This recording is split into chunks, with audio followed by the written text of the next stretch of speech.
This program is sponsored by Arlington Fuel Stop, Balbir Singh, Osmanpur. Fuel 1 Edison Fuel Stop, Jabbar Singh, Garewal. And Venko Truck and Auto Plaza, Balkeet Singh, Boparai. दोस्तों बाज़ TV देख रहे समुचे दर्शकों ਨੂੰ ਹਰਵਿੰਦਰ ਰਿਆੜ ਵੱਲੋਂ ਪਿਆਰ ਭਰੀ ਸਤਿ ਸ੍ਰੀ ਅਕਾਲ। ਹਰ ਰੋਜ਼ ਅਸੀਂ ਪ੍ਰੋਗਰਾਮ ਕਚਹਿਰੀ ਵਿਦ ਹਰਵਿੰਦਰ ਰਿਆੜ ਲੈ ਕੇ ਤੁਹਾਡੀ ਖਿਦਮਤ ਦੇ ਵਿੱਚ ਹਾਜ਼ਰ ਹੁੰਨੇ। ਵੱਖ-ਵੱਖ ਪ੍ਰੋਗਰਾਮਾਂ ਦਾ ਗੁਲਦਸਤਾ ਇਸ ਕਮਿਊਨਿਟੀ ਚੈਨਲ ਵੱਲੋਂ ਤੁਹਾਡੇ ਅੱਗੇ ਪਰੋਸਿਆ ਜਾਂਦਾ ਔਰ ਮੈਂ ਸਮਝਾਂਗਾ ਕਿ ਵਿਸ਼ਿਆਂ ਤੋਂ ਨਾ ਥਿਰਕਣਾ शायद मेरा ख्याल है कि साड़ी एक विरासत है कि असी अपने विषयों तो ते जिहड़ी गल असी कहनी है उहदे उत्तों असी थिरकण दे विच विश्वास नहीं रखते। जिहड़ी गल एक बनदी है बकायदा तौर ते मर्यादा दे विच वो गल कहण दे विच विश्वास जरूर रखते हैं। और इस गल वास्ते पिछले दिनों दे विच जिन्नियां भी तुहाडे कॉमेंट्स जिन्नियां भी तुहाडीआं दुआवां सानूं मिलियां इस गल दे बावजूद भी मैं ਤੁਹਾਡਾ ਇੱਕ ਇੱਕ ਸ਼ਬਦ ਦੇ ਨਾਲ ਜਿਹੜਾ ਹੈਗਾ ਉਹ ਰਣੀ ਆ ਦੱਸ ਦੇਣਾ ਚਾਹੁੰਦਾ ਕਿ ਆਨਰੇਰੀ ਤੌਰ ਦੇ ਉੱਤੇ ਮੈਂ ਇਸ ਬਾਜ਼ ਟੀਵੀ ਦਾ ਜਿਹੜਾ ਹੈ ਉਹ ਪ੍ਰੋਗਰਾਮਿੰਗ ਹੈਡ ਹੈ ਔਰ ਇਸ ਟੀਵੀ ਚੈਨਲ ਦੀ ਜਿਹੜੀ ਮਾਲਕੀ ਹੈ ਉਹ ਸਰਦਾਰ ਅਰਜਨ ਸਿੰਘ ਰਿਆੜ ਹੋਰਾਂ ਦੀ ਹੈ और वो इस चैनल नूं ओन करते हैं, वो इस चैनल नूं रन करते हैं। तुसीं बाज़ टीवी नूं दुनिया भर दे विच IPTV दे उत्ते देख सकते हो और मैं समझांगा कि होर भी बहुतात दे विच चैनल जिहड़े ने वो IPTV दे उत्ते आउंदे ने और IPTV दे राहीं तुसीं बाज़ टीवी नूं BAAC जिहड़ा है वो खोज के बाज़ टीवी नूं देख सकते हो। ਵੱਖ-ਵੱਖ ਜਿਹੜੀਆਂ ऐप बणियां होईयां ने ਉਹਨਾਂ ਦੇ ਉੱਤੇ ਬਾਜ਼ ਟੀਵੀ ਜਿਹੜਾ ਹੈ ਉਹ ਉਪਲਬਧ ਹੈ। ਫਾਸਟਵੇ ਦੀ ਐਪ ਹੈ, ਈ ਬਾਬਾ ਦੀ ਐਪ ਹੈ, ਬਾਜ਼ ਟੀਵੀ ਦੀ ਆਪਣੀ ਐਪ ਹੈ ਔਰ ਮੈਂ ਸਮਝਾਂਗਾ ਕਿ ਕੁਝ ਇੱਕ ਦੋ ਦਿਨਾਂ ਦੇ ਵਿੱਚ Times of India the app ਦੇ ਉੱਤੇ ਵੀ ਤੁਹਾਨੂੰ ਇਹ ਜਿਹੜਾ ਚੈਨਲ ਹੈ ਬਕਾਇਦਾ ਤੌਰ ਦੇ ਉੱਤੇ ਦਿਸੇਗਾ। ਔਰ ਬਾਜ਼ ਟੀਵੀ ਨੂੰ ਤੁਸੀਂ ਡਿਸ਼ ਸੈਲਿੰਗ ਦੇ ਉੱਤੇ ਜਿਹੜਾ ਡਿਸ਼ ਸੈਲਿੰਗ ਹੈ ਇਸ ਵੇਲੇ ਚੱਲ ਰਿਹਾ ਹੈ ਉਸ ਦੇ ਉੱਤੇ ਬਾਜ਼ ਟੀਵੀ ਦੀ ਸਮੁੱਚੀ ਪ੍ਰੋਗਰਾਮਿੰਗ ਜਿਹੜੀ ਹੈਗੀ ਹੈ ਉਹ ਬਾਜ਼ ਟੀਵੀ ਦੀ ਤੁਸੀਂ ਗਰਭ ਪੰਜਾਬ ਦੇ ਉੱਤੇ ਜਿਹੜੀ ਹੈ ਉਹ ਦੇਖ ਸਕਦੇ ਹੋ। ਗਰਭ ਪੰਜਾਬ ਸਲਿੰਗ ਦਾ ਇੱਕ ਹਿੱਸਾ ਸਲਿੰਗ ਦੇ ਉੱਤੇ ਚੱਲਦਾ ਤੇ ਬਾਜ਼ ਟੀਵੀ ਨੂੰ ਤੁਸੀਂ ਬਾਜ਼ ਟੀਵੀ ਦੇ ਫੇਸਬੁੱਕ ਪੇਜ ਦੇ ਉੱਤੇ ਵੀ ਦੇਖ ਸਕਦੇ ਹੋ। ਬਾਜ਼ ਟੀਵੀ ਦੇ ਸਾਰੇ ਪ੍ਰੋਗਰਾਮ ਲਗਭਗ ਜਿਹੜੇ ਨੇ ਉਹ ਨਿਊਜ਼ ਨੂੰ ਛੱਡ ਕੇ ਜਿਹੜਾ ਹੈ ਉਹ ਟੌਪ 20 ਵੀ ਜਿਹੜਾ ਉਹ ਬਾਜ਼ ਟੀਵੀ ਦੇ ਫੇਸਬੁੱਕ ਪੇਜ ਦੇ ਉੱਤੇ ਦੁਨੀਆ ਭਰ ਦੇ ਵਿੱਚ ਚੱਲਦਾ ਚੈਨਲ ਜਿਹੜੇ ਨੇ ਉਹ ਮੈਂ ਇੱਕ ਗੱਲ ਜ਼ਰੂਰ ਕਹਾਂਗਾ ਕਿ ਕਿਸੇ ਨਿੱਜੀ ਬੰਦੇ ਦੀ ਵਿਰਾਸਤ ਨਹੀਂ ਹੁੰਦੀ ਤੇ ਨਾ ਹੀ ਇਹਨਾਂ ਚੈਨਲਾਂ ਦੇ ਉੱਤੇ ਸ਼ੈਲਫਾਂ ਦੇ ਉੱਤੇ ਆਟਾ ਖੰਡ ਦਾਲ ਘਿਓ ਜਾਂ ਇਸ ਤਰ੍ਹਾਂ ਦੀ ਸਮੱਗਰੀ ਜਿਹੜੀ ਹੈ ਉਹ ਵੇਚੀ ਜਾਂਦੀ ਹੈ ਔਰ ਇਹ ਚੈਨਲ ਜਿਹੜੇ ਹੈ ਉਹ ਲੋਕਾਂ ਦੀ ਵਿਰਾਸਤ ਹੁੰਦੇ ਆ ਤੇ ਹਰ ਇੱਕ ਮਾਧਿਅਮ ਦਾ ਮੀਡੀਆ ਦਾ ਕੰਮ ਜਿਹੜਾ ਉਹ ਮੈਂ ਸਮਝਾਂਗਾ ਕਿ ਲੋਕਾਂ ਦੀ ਆਵਾਜ਼ ਬੁਲੰਦ ਕਰਨਾ ਉਸ ਆਵਾਜ਼ ਬੁਲੰਦ ਕਰਨ ਦੇ ਵਿੱਚ ਜ਼ਰੂਰੀ ਨਹੀਂ ਕਿ ਅਸੀਂ ਹਰ ਇੱਕ ਦੇ ਨਾਂ ਪਾ ਜਾਈਏ, ਕਿਸੇ ਦੇ ਖੁੱਲੇ ਹੋਵਾਂਗੇ, ਕਿਸੇ ਦੇ ਛੋਟੇ ਰਹਿ ਜਾਵਾਂਗੇ, ਕਿਸੇ ਨੂੰ ਅਸੀਂ ਚੰਗੇ ਨਹੀਂ ਲੱਗਾਂਗੇ और जरूरी नहीं कि साडे विचारां दा सारियां वालों सहमत होना जिहड़ा वो जरूरी है ते ये भी जरूरी नहीं कि तुहाडे सारियां दे विचारां नाल साडा सहमत होना जिहड़ा वो जरूरी है। और यही लोक पक्षी आज़ादी जिहड़ी है वो एक मंग करती है साडे कोल। जिस विषय दे उत्ते अज मैं प्रोग्राम करन जा रहा एक विवादित नहीं बहुत सोचण ते विचारन वाला विषय है। साडी कौम की बदकिस्मती अज दी नहीं 1947 की रही है जदों तो साडे आगूआं मास्टर तारा सिंह ते बलदेव सिंह दी जिहड़ी एक छोटी सोच निक्की नीयत ते निक्की नीति दे तहत असी इन शब्दों के रूबरू रहे बकायदा तौर के उत्ते कि एक बहुत ही अच्छा शेर है कि लम्हों ने खता की और सदियों ने सजा पाई।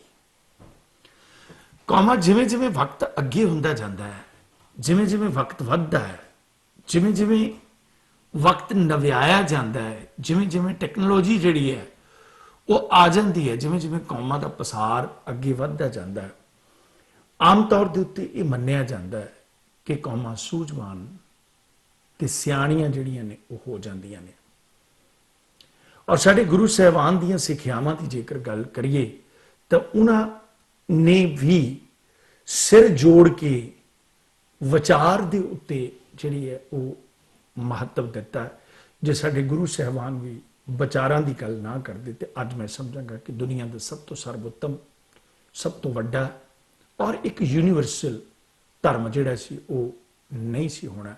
पर मसला इस गल दा है कि समय समय के उत्ते साडे आगूआं दियां जिहड़ियां अपनियां अंदरूनी खामियां ने जां उन्हां दियां अंदरूनी जरूरतां ने जां जिहड़ियां उन्हां दियां राजनीतिक जरूरतां ने वो उन्हां नूं पूरियां करन वास्ते समय समय के उत्ते कौम की पिठ दे विच छुरा जिहड़ा है वो फेरदे रहे। ते जेकर कोई कौम का लीडर आया भी तो उसनूं कदी भी कौम की अगवाई जिहड़ी है वो चज नाल करन नहीं दित्ती। 1984 के दरबार साहब हमले तक ये गल अहद बन के रही कि असी हिंदुस्तान दे नाल ही रहना चाहुंदे हैं, हिंदुस्तान दे विच असी रहना चाहुंदे हैं, पर असी हिंदुस्तान की आज़ादी वास्ते जेकर हिंदुस्तान की आज़ादी की लड़ाई महात्मा गांधी तो भी पहला शुरू की तो मैं समझांगा कि वो साडे पैसिफिक खालसा दीवान स्टॉकटन तो ये आज़ादी की लड़ाई जिहड़ी सी वो साडे सिख गदरी बाबियां ने शुरू की और उस लड़ाई का बहुत वड्डा महत्व है। और अज की तरीक के विच भी जिन्ने साडे कोल सोर्स ने असी आने वाली नस्लों को दस रहे हैं बकायदा तौर के उत्ते कि भाई ये लड़ाई जिहड़ी है हिंदुस्तान की आज़ादी की वो गदरी बाबियां ने शुरू की सी। बाद विच मूवमेंटां वखरियां वखरियां जिहड़ियां ने वो बनदियां गईयां, पर जिन्नियां भी सब तो वध कुर्बानियां जिहड़ियां वो सिख कौम दियां होईयां वो भारत की आज़ादी वास्ते होईयां, हिंदुस्तान की आज़ादी वास्ते होईयां। उस तो बाद उसनूं भारत ना दिता गया, इंडिया भी कहा गया और कई थावां दे उत्ते सानूं पता कि असीं ये जदों ना भी वरतदे हां इन्हां दे उत्ते भी नुक्ताचीनियां हुंदियां, पर इन्हां नुक्ताचीनियां दी असीं जिहड़ी है वो परवाह नहीं करदे। पर सिख कौम नाल की होया, सिख कौम नाल की होया, होया ये कि ना खुदा ही मिला, ना खुदा ही मिला, ना बसाले सनम, ना इधर के रहे ना उधर के हुए, रहे दिल में हमारे जे रंजो आलम, ना इधर के हुए ना उधर के हुए। ये इनविन सतरां जिहड़ियां ने टुकदियां सिख कौम दे उत्ते। मैं अज तुहाडी बुक्कल दे विच ये सवाल पाउणा चाहुंदा कि 36 साल हो गए 1984 दे घल्लूकारे नूं। जदों भी अकाल तख्त साहब के उत्ते याद बनाई जाती है उस वेले वख-वख जथेबंदियां ते वख-वख धिरां जिहड़ियां ने वो तलवारां कढ के एक लड़ाई का आलम सिरजदियां ने। पुलिस फोर्स, पैरामिलिटरी फोर्स दरबार साहब कंपलैक्स दे विच हुंदी है कि खास तौर के उत्ते जदों मैं समझांगा कि फतेहगढ़ साहब दा शहीदी जोड़ मेला हुंदा है, जदों नवंबर 1984 की सिख नस्ल कुशी हुंदी है, जां खास तौर के उत्ते घल्लूकारे का दिन आता है, उस वेले ही ये राजनीतिक मंजर जिहड़ा है उस दे बेशर्मी के दौर का सिख जिहड़ा है वो क्यों शुरू होता है। उस वेले ही ਰਾਜਨੀਤਿਕ ਵਿਸ਼ਰਮੀ ਦਾ ਮੰਜ਼ਰ, ਮੈਂ ਸ਼ਬਦ ਵਰਤਿਆ, ਮੈਂ ਭੱਜਦਾ ਨਹੀਂ ਇਸ ਗੱਲ ਦੇ ਉੱਤੋਂ, ਮੈਂ ਕਿਸੇ ਇੱਕ ਪਾਰਟੀ ਨੂੰ, ਇੱਕ ਧਿਰ ਨੂੰ ਜਿਹੜਾ ਉਹ ਗੱਲ ਨਹੀਂ ਕਹਿ ਰਿਹਾ, ਮੈਂ ਸਮੁੱਚੇ ਰੂਪ ਦੇ ਵਿੱਚ ਮੈਂ ਇਸ ਨੂੰ ਰਾਜਨੀਤਿਕ ਬੇਸ਼ਰਮੀ ਦਾ ਮੰਜ਼ਰ ਸ਼ਬਦ ਵਰਤਾਂਗਾ, ਕਿਉਂਕਿ ਕਈ ਵਾਰੀ ਇਹ ਗਿਣਿਆ ਜਾਂਦਾ ਜੀ ਮੈਂ ਬੜੀ ਬਾਂਹ ਚੱਕ ਕੇ ਗੱਲ ਕਰ ਲੈਣਾ, ਮੈਂ ਗੱਲ ਇਦਾਂ ਹੀ ਕਰਦਾ। ਔਰ ਇਹ ਇੱਕ ਬਹੁਤ ਵੱਡੇ ਪੱਧਰ ਦੇ ਉੱਤੇ ਸੱਚਾਈ ਹੈ। ਅੱਜ ਦੀ ਤਰੀਕ ਦੇ ਵਿੱਚ ਕਿਸ ਢੰਗ ਦੇ ਨਾਲ ਜਨਰੇਟ ਹੋ ਕੇ, ਮੈਂ ਸਮਝਾਂਗਾ ਕਿ ਜੇਕਰ ਸੰਤ ਜਰਨੈਲ ਸਿੰਘ ਭਿੰਡਰਾਂ ਵਾਲਿਆਂ ਨੇ 1984 ਦੇ ਵਿੱਚ ਇਹ ਗੱਲ ਕਹਿ ਦਿੱਤੀ ਕਿ ਜੇਕਰ ਅਸੀਂ ਪਹਿਲੇ ਦਰਜੇ ਦੇ ਸ਼ਹਿਰੀ ਬਣ ਕੇ ਰਹਿਣਾ ਚਾਹੁੰਦੇ ਹਾਂ ਹਿੰਦੁਸਤਾਨ ਦੇ ਨਾਲ, ਪਰ ਜੇਕਰ ਸਾਨੂੰ ਖਾਲਿਸਤਾਨ ਸਰਕਾਰ ਦੇਵੇਗੀ ਤੇ ਅਸੀਂ ਉਹਦੇ ਵਿੱਚ ਕੋਈ ਹਰਜ਼ਾ ਨਹੀਂ ਸਮਝਾਂਗੇ। ਔਰ ਨਾਲ ਦੀ ਨਾਲ ਇਹ ਵੀ ਗੱਲ ਕਹਿ ਦਿੱਤੀ ਕਿ ਜਦੋਂ ਦਰਬਾਰ ਸਾਹਿਬ ਦੇ ਉੱਤੇ ਅਟੈਕ ਹੋ ਜਾਏਗਾ ਤੇ ਇਸ ਦੀ ਨੀਂਹ ਰੱਖੀ ਜਾਏਗੀ। ਇਸ ਗੱਲ ਦੇ ਵਿੱਚ ਕੋਈ ਦੋ ਰਾਵਾਂ ਨਹੀਂ, ਇਹ ਹਕੀਕਤਾਂ ਦਾ ਜ਼ਿਕਰ ਹੈ। ਅੱਜ ਜਦੋਂ ਇੱਕ ਅਹਿਮ ਮੌਕਾ ਹੈ, ਜਦੋਂ ਇੱਕ ਅਹਿਮ ਦਿਹਾੜਾ ਮਨਾਇਆ ਜਾ ਰਿਹਾ ਹੈ, ਉਹ ਕਿਹੜੀਆਂ ਤਾਕਤਾਂ ਨੇ ਜਿਹੜੀਆਂ ਇਸੇ ਹੀ ਸ਼ਬਦ ਨੂੰ ਦੁਬਾਰਾ ਅਕਾਲ ਤਖਤ ਦੇ ਜਥੇਦਾਰ ਦੇ ਮੂੰਹ ਦੇ ਵਿੱਚ ਪਾਉਂਦੀਆਂ ਨੇ ਕਿ ਜਥੇਦਾਰ ਉਸ ਵੇਲੇ ਜਦੋਂ ਪਬਲਿਕਲੀ ਇੱਕ ਇਮੋਸ਼ਨਸ ਇਕੱਠਾ ਹੋਇਆ ਆ, ਪਬਲਿਕਲੀ ਜਦੋਂ ਸਟਰੈਂਥ ਇਕੱਠੀ ਹੋਈ ਹੈ, ਜਥੇਦਾਰ ਨੂੰ ਲੱਗਦਾ ਹੈ, ਕਿਉਂਕਿ ਉਹ ਵੀ ਇਨਸਾਨ ਹੈ, ਕਿ ਉਸ ਦੇ ਅੰਦਰ ਵੀ ਇੱਕ ਭਾਵੁਕਤਾ ਠਾਠਾ ਮਾਰ ਰਹੀ ਹੈ ਤੇ ਇਹ ਸ਼ਬਦ ਜਿਹੜਾ ਉਹ ਵਰਤ ਕੇ ਕੌਮ ਦੇ ਕੋਲੋਂ ਜੈਕਾਰੇ ਲੈਣੇ ਚਾਹੁੰਦਾ ਹੈ। ਹਕੀਕਤ ਹੈ, ਇਹਨੂੰ ਜਰਾ ਬੜੇ ਗੌਰ ਨਾਲ ਸੁਣੋ। ਜ਼ਰੂਰੀ ਨਹੀਂ ਕਿ ਤੁਹਾਡਾ ਮੇਰੇ ਵਿਚਾਰਾਂ ਨਾਲ ਸਹਿਮਤ ਹੋਣਾ, ਜਾਂ ਇਸ ਵੇਲੇ ਪੰਜਾਬ ਦੀ ਸਮੁੱਚੀ ਰਾਜਨੀਤੀ ਦੇ ਉੱਤੇ ਦੋ ਪਰਿਵਾਰਾਂ ਦਾ ਗਲਬਾ ਹੈ, ਕੈਪਟਨ ਅਮਰਿੰਦਰ ਸਿੰਘ ਹੋਰਾਂ ਦਾ ਔਰ ਸਰਦਾਰ ਪ੍ਰਕਾਸ਼ ਸਿੰਘ ਬਾਦਲ ਹੋਰਾਂ ਦਾ। ਤੀਜੀ ਧਿਰ ਪੰਜਾਬ ਦੇ ਲੋਕਾਂ ਦੇ ਵਿੱਚ ਇਹ ਮੁਨਾਸਬ ਨਹੀਂ। ਮੈਂ ਇਹ ਸਮਝਾਂਗਾ ਕਿ ਤੁਸੀਂ ਕ੍ਰਿਟਿਸਾਈਜ਼ ਕਿਸੇ ਨੂੰ ਕਰਨਾ ਹੈ, ਤੁਸੀਂ ਸ਼ਬਦਾਂ ਦੀ ਚੋਣ ਕਰੋ। ਅੱਜ ਸੋਸ਼ਲ ਨੈਟਵਰਕ ਦੇ ਉੱਤੇ ਕੱਲੀ ਬਲਜਿੰਦਰ ਕੌਰ ਨੂੰ ਇਸ ਤਰ੍ਹਾਂ ਦੇ ਸ਼ਬਦ ਵਰਤੇ ਜਾ ਰਹੇ ਨੇ ਜਿਨ੍ਹਾਂ ਦਾ ਮੈਂ ਐਕਸਪਲੇਨ ਜਿਹੜਾ ਉਹ ਟੈਲੀਵਿਜ਼ਨ ਤੇ ਨਹੀਂ ਕਰ ਰਿਹਾ। ਕੀ ਇਹ ਗੱਲ ਵੀ ਮੰਨੀ ਜਾ ਸਕਦੀ ਹੈ ਕਿ ਪੰਜਾਬ ਦੀਆਂ ਚੋਣਾਂ ਤੋਂ ਪਹਿਲਾਂ ਪੰਜਾਬ ਨੂੰ ਵੱਖਰੀਆਂ ਵੱਖਰੀਆਂ ਮੂਵਮੈਂਟਾਂ ਦੇ ਵਿੱਚ ਉਲਝਾਉਣ ਵਾਸਤੇ ਇਹ ਸ਼ਬਦ ਸ਼੍ਰੋਮਣੀ ਅਕਾਲੀ ਦਲ ਦੇ ਉੱਤੇ ਔਰ ਸ਼੍ਰੋਮਣੀ ਗੁਰਦੁਆਰਾ ਪ੍ਰਬੰਧਕ ਕਮੇਟੀ ਦੇ ਉੱਤੇ ਕਾਬਜ਼ ਜਿਹੜਾ ਪਰਿਵਾਰ ਹੈ, ਜਿਹੜਾ ਇੱਕ ਬਹੁਤ ਵੱਡੀ ਰਾਜਨੀਤਿਕ ਸਮਰੱਥਾ ਵਾਲੀ ਧਿਰ ਹੈ, ਔਰ ਸਰਦਾਰ ਪ੍ਰਕਾਸ਼ ਸਿੰਘ ਬਾਦਲ ਦੀ ਰਾਜਨੀਤੀ ਦੇ ਅੱਗੇ ਕੋਈ ਰਾਜਨੀਤਿਕ ਵਿਅਕਤੀ ਸਾਨੀ ਨਹੀਂ ਹੈ, ਇਸ ਗੱਲ ਦੇ ਵਿੱਚ ਵੀ ਕੋਈ ਦੋ ਰਾਵਾਂ ਨਹੀਂ ਹੈ। ਤੇ ਇਸ ਗੱਲ ਦੇ ਵਿੱਚ ਵੀ ਕੋਈ ਦੋ ਰਾਵਾਂ ਨਹੀਂ ਹੈ, ਜਿਵੇਂ ਅਸੀਂ ਪਿਛਲੇ ਦਿਨਾਂ ਦੇ ਵਿੱਚ ਗੱਲ ਕੀਤੀ ਕਿ ਕਦੇ ਅਕਾਲ ਤਖਤ ਸਾਹਿਬ ਦੇ ਤਖਤ ਦੇ ਜਥੇਦਾਰ ਹੁੰਦੇ ਸਨ, ਅੱਜ ਜਦੋਂ ਸ਼੍ਰੋਮਣੀ ਗੁਰਦੁਆਰਾ ਪ੍ਰਬੰਧਕ ਕਮੇਟੀ ਦੇ ਉਹ ਅਧੀਨ ਆ ਗਏ ਤਾਂ ਪ੍ਰੀਸਟ ਸ਼ਬਦ ਵੀ ਵਰਤਿਆ ਜਾਣ ਲੱਗਿਆ। ਪਰ ਮੈਂ ਸਮਝਾਂਗਾ ਕਿ ਉਸ ਦੇ ਉੱਤੇ ਵਿਰਾਜ, ਉਸ ਤਖਤ ਦੇ ਉੱਤੇ ਵਿਰਾਜ ਜਿਹੜਾ ਵੀ ਵਿਅਕਤੀ ਹੈ, ਉਸ ਦਾ ਹਮੇਸ਼ਾ ਸਤਿਕਾਰ ਰਿਹਾ ਹੈ, ਉਸ ਅਹੁਦੇ ਦਾ ਸਤਿਕਾਰ ਰਿਹਾ ਹੈ। ਭਾਵੇਂ ਵਿਅਕਤੀਗਤ ਤੌਰ ਦੇ ਉੱਤੇ ਅਤੀਤ ਦੇ ਵਿੱਚ ਕਈ ਵਿਅਕਤੀ ਇਸ ਤਰ੍ਹਾਂ ਦੇ ਵੀ ਆਏ ਹੋਣਗੇ ਜਿਨ੍ਹਾਂ ਨੇ ਕੌਮ ਦੇ ਵਿੱਚ ਕੋਈ ਬਹੁਤ ਵਧੀਆ ਰੁਚੀਆਂ ਜਿਹੜੀਆਂ ਨੇ ਉਹ ਪੈਦਾ ਨਾ ਕੀਤੀਆਂ ਹੋਣ। ਪਰ ਮੈਂ ਜਿੱਥੇ ਤੱਕ ਗਿਆਨੀ ਹਰਪ੍ਰੀਤ ਸਿੰਘ ਹੋਰਾਂ ਨੂੰ ਸੁਣਿਆ, ਜਿੱਥੇ ਤੱਕ ਮੈਂ ਉਹਨਾਂ ਨਾਲ ਪ੍ਰੋਗਰਾਮ ਵੀ ਕੀਤਾ, ਜਿੱਥੇ ਤੱਕ ਮੈਂ ਉਹਨਾਂ ਨਾਲ ਵਿਚਾਰਾਂ ਵੀ ਕੀਤੀਆਂ, ਮੈਂ ਇਹ ਸਮਝਾਂਗਾ ਕਿ ਇੱਕ ਪਹਿਲਾ ਜਥੇਦਾਰ ਹੈ ਜਿਹੜਾ ਕਿਸੇ ਜਗ੍ਹਾ ਦੇ ਉੱਤੇ ਜਾ ਕੇ ਸਰਵ ਧਰਮ ਸੰਮੇਲਨ ਦੇ ਵਿੱਚ ਜਾ ਕੇ ਵੀ ਸਿੱਖ ਕੌਮ ਦੀ ਪਰਿਭਾਸ਼ਾ ਜਿਹੜੀ ਹੈ, ਉਹ ਸਿੱਖ ਕੌਮ ਦੇ ਬਾਰੇ ਚ ਉਹ ਅੰਗਰੇਜ਼ੀ ਭਾਸ਼ਾ ਦੇ ਵਿੱਚ ਵੀ, ਕਿਉਂਕਿ ਉਹ PhD ਕਰ ਰਹੇ ਨੇ। ਔਰ ਅਸੀਂ ਪਿਛਲੇ ਸਮਿਆਂ ਤੋਂ ਇਹ ਗੱਲ ਕਹਿੰਦੇ ਰਹੇ ਹਾਂ ਕਿ ਜਿਹੜੇ ਸਾਡੇ ਜਥੇਦਾਰ ਨੇ, ਜਾਂ ਸ਼੍ਰੋਮਣੀ ਗੁਰਦੁਆਰਾ ਪ੍ਰਬੰਧਕ ਕਮੇਟੀ ਦਾ ਪ੍ਰਧਾਨ ਵੀ ਹੈ, ਉਹ ਸਾਡੇ ਪੜ੍ਹੇ ਲਿਖੇ ਹੋਣੇ ਚਾਹੀਦੇ ਨੇ। ਪਰ ਮਸਲਾ ਇਸ ਗੱਲ ਦਾ ਹੈ ਕਿ ਨਾ ਸਾਡੇ ਜਥੇਦਾਰਾਂ ਦੇ ਕੋਲ ਜਿਹੜਾ ਵੀ ਜਥੇਦਾਰ ਆਕੀ ਹੋਇਆ ਉਹ ਜਥੇਦਾਰ ਸ਼ਾਂਗ ਦਿੱਤਾ ਗਿਆ, ਚਾਹੇ ਵੱਡੀ ਕੁਰਬਾਨੀ ਵਾਲਾ ਜਥੇਦਾਰ ਰਣਜੀਤ ਸਿੰਘ ਕਿਉਂ ਨਾ ਹੋਵੇ।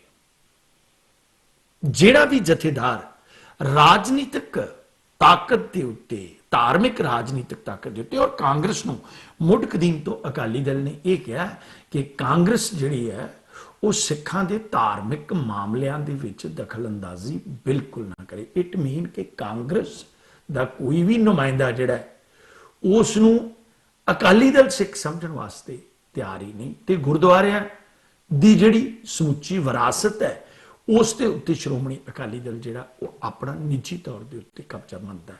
ਔਰ ਇੱਥੇ ਆ ਕੇ ਸਵਾਲ ਇਹ ਪੈਦਾ ਹੁੰਦਾ ਹੈ ਕਿ ਜੇ ਗੁਰੂ ਘਰਾਂ ਦੇ ਵਿੱਚ ਪ੍ਰਸ਼ਾਦ ਵਰਤਾਉਣ ਦੀ ਮਨਜ਼ੂਰੀ ਵਾਸਤੇ ਸ਼੍ਰੋਮਣੀ ਗੁਰਦੁਆਰਾ ਪ੍ਰਬੰਧਕ ਕਮੇਟੀ ਦਾ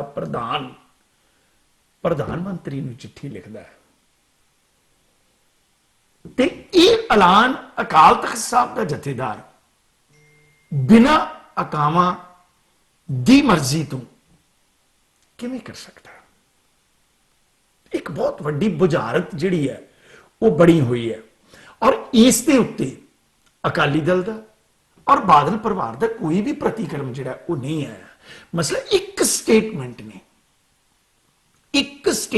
ਨੇ ਅੰਤਰਰਾਸ਼ਟਰੀ ਪੱਧਰ ਦੇ ਉੱਤੇ ਕੌਮ ਨੂੰ ਵੱਡੇ ਪੱਧਰ ਦੇ ਉੱਤੇ ਜਿਹੜਾ ਹੈ ਉਹ ਉਲਝਾ ਕੇ ਰੱਖ ਦਿੱਤਾ ਹੈ।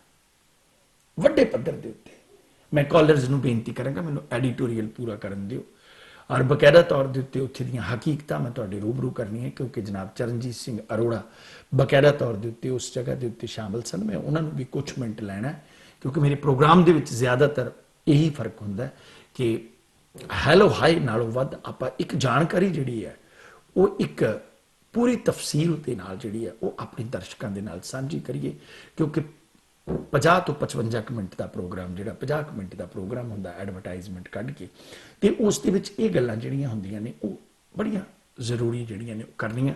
ਮਾਫ ਕਰਨਾ ਕਿ ਮੈਂ ਤੁਹਾਡੇ ਜਿਹੜੇ ਟੈਕਸਟ ਮੈਸੇਜ ਆ ਰਹੇ ਨੇ ਉਹਨਾਂ ਵੱਲ ਵੀ ਅਜੇ ਧਿਆਨ ਨਹੀਂ ਦੇ ਰਿਹਾ, ਮੈਂ ਦਵਾਂਗਾ ਧਿਆਨ ਉਹਨਾਂ ਵੱਲ। ਅੱਜ ਇਸ ਦੇ ਉੱਤੇ ਵੱਖ-ਵੱਖ ਰਾਵਾਂ ਬਣ ਗਈਆਂ। ਮੈਂ ਕਿਸੇ ਵਿਅਕਤੀ ਦੀ ਵਿਅਕਤੀਗਤ ਤੌਰ ਦੇ ਉੱਤੇ, ਕਿਸੇ ਵਿਦੇਸ਼ੀ ਜਥੇਬੰਦੀ ਦੀ ਵਿਅਕਤੀਗਤ ਤੌਰ ਦੇ ਉੱਤੇ, ਕਿਸੇ ਗੁਰੂ ਘਰ ਦੀ ਵਿਅਕਤੀਗਤ ਤੌਰ ਦੇ ਉੱਤੇ ਨਾ ਤੇ ਮੈਂ ਪ੍ਰੋੜਤਾ ਕਰਦਾ ਨਾ ਮੈਂ ਆਲੋਚਨਾ ਕਰਦਾ। ਇਹ ਉਹਨਾਂ ਦੇ ਆਪਣੇ ਨਿੱਜੀ ਵਿਚਾਰ ਹੈ, ਔਰ ਜੇਕਰ ਇਹਨਾਂ ਦੇ ਉੱਤੇ ਤੁਸੀਂ ਆਪਣਾ ਪ੍ਰਤੀਕਰਮ ਦੇਣਾ ਹੋਇਆ ਤਾਂ ਤੁਸੀਂ ਮੈਨੂੰ ਆਪਣਾ ਪ੍ਰਤੀਕਰਮ ਦੇ ਸਕਦੇ ਹੋ। ਪਰ ਮਸਲਾ ਇਸ ਗੱਲ ਦਾ ਹੈ ਕਿ ਉਸ ਮੌਕੇ ਦੇ ਉੱਤੇ ਜਦੋਂ ਹਰ ਵਾਰੇ ਕੁਝ ਨਾ ਕੁਝ ਇੱਕ ਲੈਸਨ ਕੱਢਣ ਵਾਲਾ ਹੁੰਦਾ, ਕੁਝ ਨਾ ਕੁਝ ਲੈਸਨ ਕੱਢਣ ਵਾਲਾ ਹੁੰਦਾ, ਔਰ ਐਸਜੀਪੀਸੀ ਦੇ ਟਾਸਕ ਫੋਰਸ ਦੇ EMPLOYEE ਜਿਹੜੇ ਨੇ ਉਹ ਡਾਂਗਾ ਲੈ ਕੇ ਇਸ ਢੰਗ ਦੇ ਨਾਲ ਉੱਥੇ ਚੜ ਜਾਂਦੇ ਨੇ ਕਿ ਤੁਸੀਂ ਗੱਲ ਹੀ ਛੱਡ ਦਿਓ।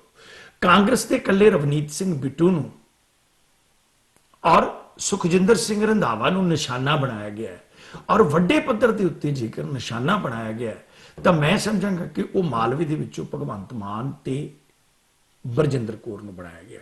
ਇਸ ਗੱਲ ਦੇ ਵਿੱਚ ਕੋਈ ਦੋ ਰਾਵਾਂ ਨਹੀਂ ਕਿ ਬੀਬੀ ਬਰਜਿੰਦਰ ਕੌਰ ਦਾ ਜਿਹੜਾ ਪਿਛੋਕੜ ਹੈ ਉਹ ਗਰਮ ਖਿਆਲੀ ਸਿੱਖ ਸੰਘਰਸ਼ ਦੇ ਨਾਲ ਜੁੜੇ ਹੋਏ ਲੋਕਾਂ ਨਾਲ ਹੈ। ਉਹਨਾਂ ਦੇ ਭਰਾਤਾ ਹੋਣ, ਉਹਨਾਂ ਦੇ ਫਾਦਰ ਸਾਹਿਬ ਹੋਣ ਜਿਹੜੇ ਸ਼ਹੀਦ ਵੀ ਹੋਏ, ਔਰ ਇਸ ਗੱਲ ਦੇ ਉੱਤੇ ਜੇਕਰ ਉਸ ਨੇ ਇਸ ਬਿਆਨ ਨੂੰ ਬਾਕੀ ਰਾਜਨੀਤਿਕ ਲੋਕਾਂ ਦੇ ਵਾਂਗ ਹੀ ਉਹਨੇ ਇਗਨੋਰ ਕੀਤਾ ਤੇ ਉਸ ਦਾ ਵਿਰੋਧ ਰਾਜਨੀਤਿਕ ਤੌਰ ਦੇ ਉੱਤੇ ਹੀ ਹੋਣਾ ਚਾਹੀਦਾ ਸੀ। ਆਪਾਂ ਨੂੰ ਇਸ ਗੱਲ ਦਾ ਵੀ ਪਤਾ ਕਿ ਇੰਡੀਆ ਦੇ ਵਿੱਚ ਬੈਠ ਕੇ ਉਸ ਦੀ ਰਾਜਨੀਤਿਕ ਮਜਬੂਰੀ ਜਿਹੜੀ ਹੈ ਉਹ ਕਿਸ ਢੰਗ ਦੀ ਹੋਣੀ ਚਾਹੀਦੀ ਸੀ,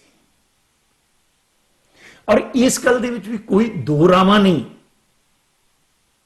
ਇਸ ਗੱਲ ਦੇ ਵਿੱਚ ਕੋਈ ਦੋ ਰਾਵਾਂ ਨਹੀਂ ਕਿ ਸੰਤ ਜਰਨੈਲ ਸਿੰਘ ਭਿੰਡਰਾਂ ਵਾਲਿਆਂ ਦੇ ਨਾਲ ਸ਼ਹੀਦ ਹੋਣ ਵਾਲੇ ਮਹਾਨ ਸਿੰਘਾਂ ਦੇ ਪਰਿਵਾਰ ਜਿਹੜੇ ਨੇ ਉਹ ਵੀ ਸਰਕਾਰਾਂ ਦੇ ਕੋਲ ਕਿਸ ਢੰਗ ਦੇ ਨਾਲ ਜਿਹੜੇ ਨੇ ਉਹ ਪਿਆਦੇ ਬਣੇ ਨੇ। ਪਰ ਪੰਜਾਬ ਦੇ ਵਿੱਚ ਇੱਕ ਮੀਡੀਆ ਵੱਲੋਂ ਨਵੀਂ ਕਿਸਮ ਦੀ ਜਿਹੜੀ ਹੈ ਉਹ ਅੱਗ ਲਾਉਣ ਦੀ ਕੋਸ਼ਿਸ਼ ਵੀ ਜਿਹੜੀ ਹੈ ਉਹ ਹੋ ਰਹੀ ਹੈ ਗਰਮ ਤੇ ਤੱਤੇ ਵਿਚਾਰਾਂ ਦੇ ਨਾਲ। ਮੈਂ ਇਹ ਸਮਝਾਂਗਾ ਕਿ ਪੰਜਾਬ ਪ੍ਰਤੀ ਜਿਹੜਾ ਸਮੁੱਚਾ ਪੰਜਾਬੀ ਮੀਡੀਆ ਵੀ ਹੈ ਉਹ ਕਦੇ ਵੀ ਸੁਹਿਰਦ ਨਹੀਂ ਰਿਹਾ। ਪੰਜਾਬ ਦੇ ਵਿੱਚ ਦੋ ਪੰਜਾਬੀ ਮੀਡੀਆ ਜਿਹੜੇ ਨੇ ਉਹ ਰਹੇ ਨੇ ਔਰ ਇੱਕ ਨੂੰ ਮਹਾਸ਼ਾ ਪੰਜਾਬੀ ਮੀਡੀਆ ਕਿਹਾ ਜਾਂਦਾ ਰਿਹਾ ਔਰ ਇੱਕ ਮੀਡੀਆ ਨੇ ਸਿੱਖਾਂ ਦੇ ਨਾਂ ਦੇ ਉੱਤੇ ਜਿਹੜਾ ਸੀ ਉਸ ਸਮੇਂ ਦੇ ਉੱਤੇ ਜੇ ਨੈਕਸਲਾਈਟ ਮੂਵਮੈਂਟ ਚੱਲੀ ਤੇ ਜਸਵੰਤ ਸਿੰਘ ਕੰਵਲ ਦੇ ਨਾਵਲਾਂ ਨੂੰ ਵਰਤਿਆ, ਜੇ ਖਾੜਕੂ ਮੂਵਮੈਂਟ ਚੱਲੀ ਤੇ ਖਾੜਕੂ ਸਿੰਘਾਂ ਦੇ ਇਸ਼ਤਿਹਾਰਾਂ ਨੂੰ ਵਰਤ ਕੇ ਪੈਸਾ ਇਕੱਠਾ ਕੀਤਾ, ਜੇ ਬਾਦਲ ਸਾਹਿਬ ਦੀ ਸਰਕਾਰ ਆਈ ਤੇ ਵਿਚਾਰਤਾਂ ਦੇ ਰਾਹੀਂ ਔਰ ਹੋਰ ਢੰਗਾਂ ਦੇ ਨਾਲ ਜਿਹੜਾ ਸੀ ਉਹ ਸਾਰਾ ਇੱਕ ਬਿਜ਼ਨਸ, ਇੱਕ ਧੰਦਾ ਜਿਹੜਾ ਉਹ ਕੀਤਾ ਗਿਆ।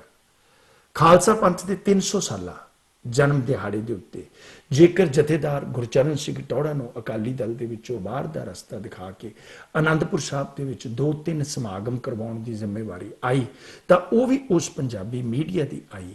ਜੇ ਜਥੇਦਾਰ ਰਣਜੀਤ ਸਿੰਘ ਨੂੰ ਸਿਰਫ ਤੇ ਸਿਰਫ ਮੈਂ ਸਮਝਾਂਗੇ ਮਹਾਰਾਜਾ ਰਣਜੀਤ ਸਿੰਘ ਅਕਾਲ ਤਖਤ ਸਾਹਿਬ ਦੇ ਉੱਤੇ ਜਾ ਕੇ ਸਜ਼ਾ ਲਵਾ ਸਕਦਾ ਸੀ ਤੇ ਇੱਕ ਅਖਬਾਰ ਦੇ ਸੰਪਾਦਕ ਜਿਹੜੀ ਸੀ ਉਹਨੇ ਕਿਹਾ ਜੀ ਇਹ ਜਥੇਦਾਰ ਨੂੰ ਚੱਲਦਾ ਕਰੋ ਜਿਹੜਾ ਸਾਡੇ ਵਾਸਤੇ ਹੁਕਮਨਾਮਾ ਜਾਰੀ ਕਰੇਗਾ।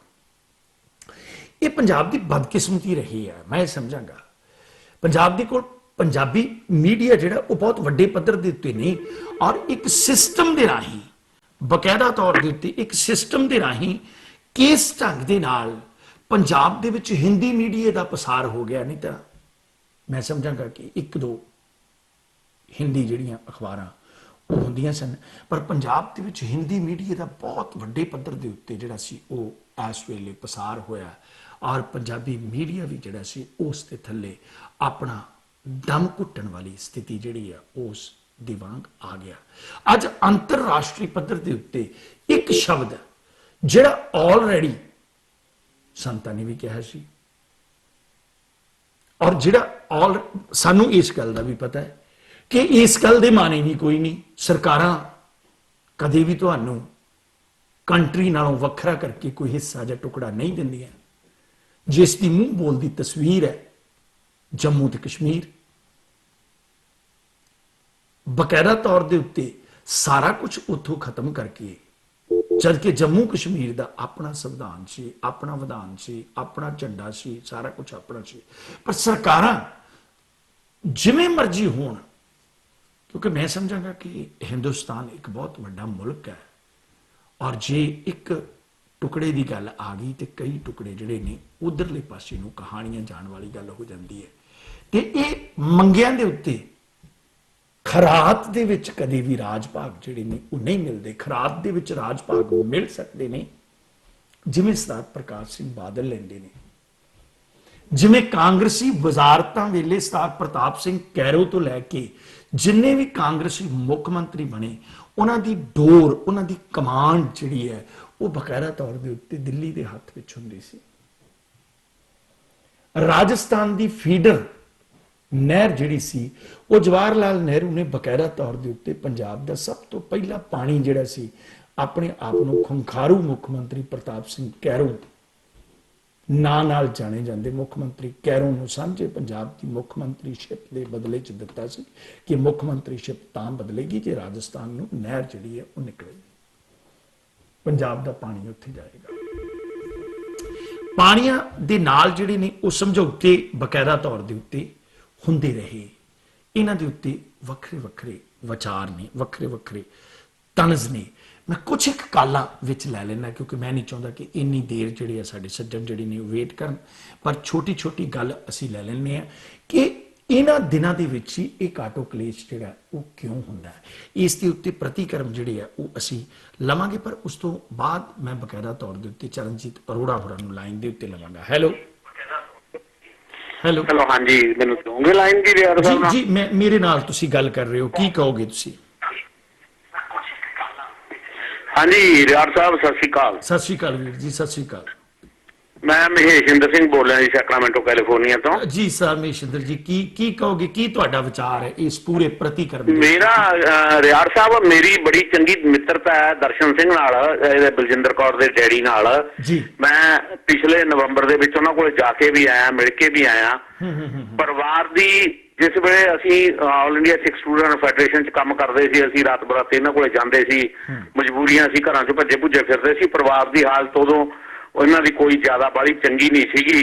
ਪਾਲਾ ਸਿੰਘ ਸ਼ਹੀਦ ਹੋਇਆ, ਪਾਲਾ ਸਿੰਘ ਵੀ ਸਾਡੇ ਨਾਲ ਰਿਹਾ ਜੀ। ਕਾਫੀ ਪਿਆਰ ਸੀ ਦੋਨਾਂ ਭਰਾਵਾਂ ਨਾਲ, ਦਰਸ਼ਨ ਸਿੰਘ ਨਾਲ ਵੀ, ਪਾਲਾ ਸਿੰਘ ਨਾਲ ਵੀ।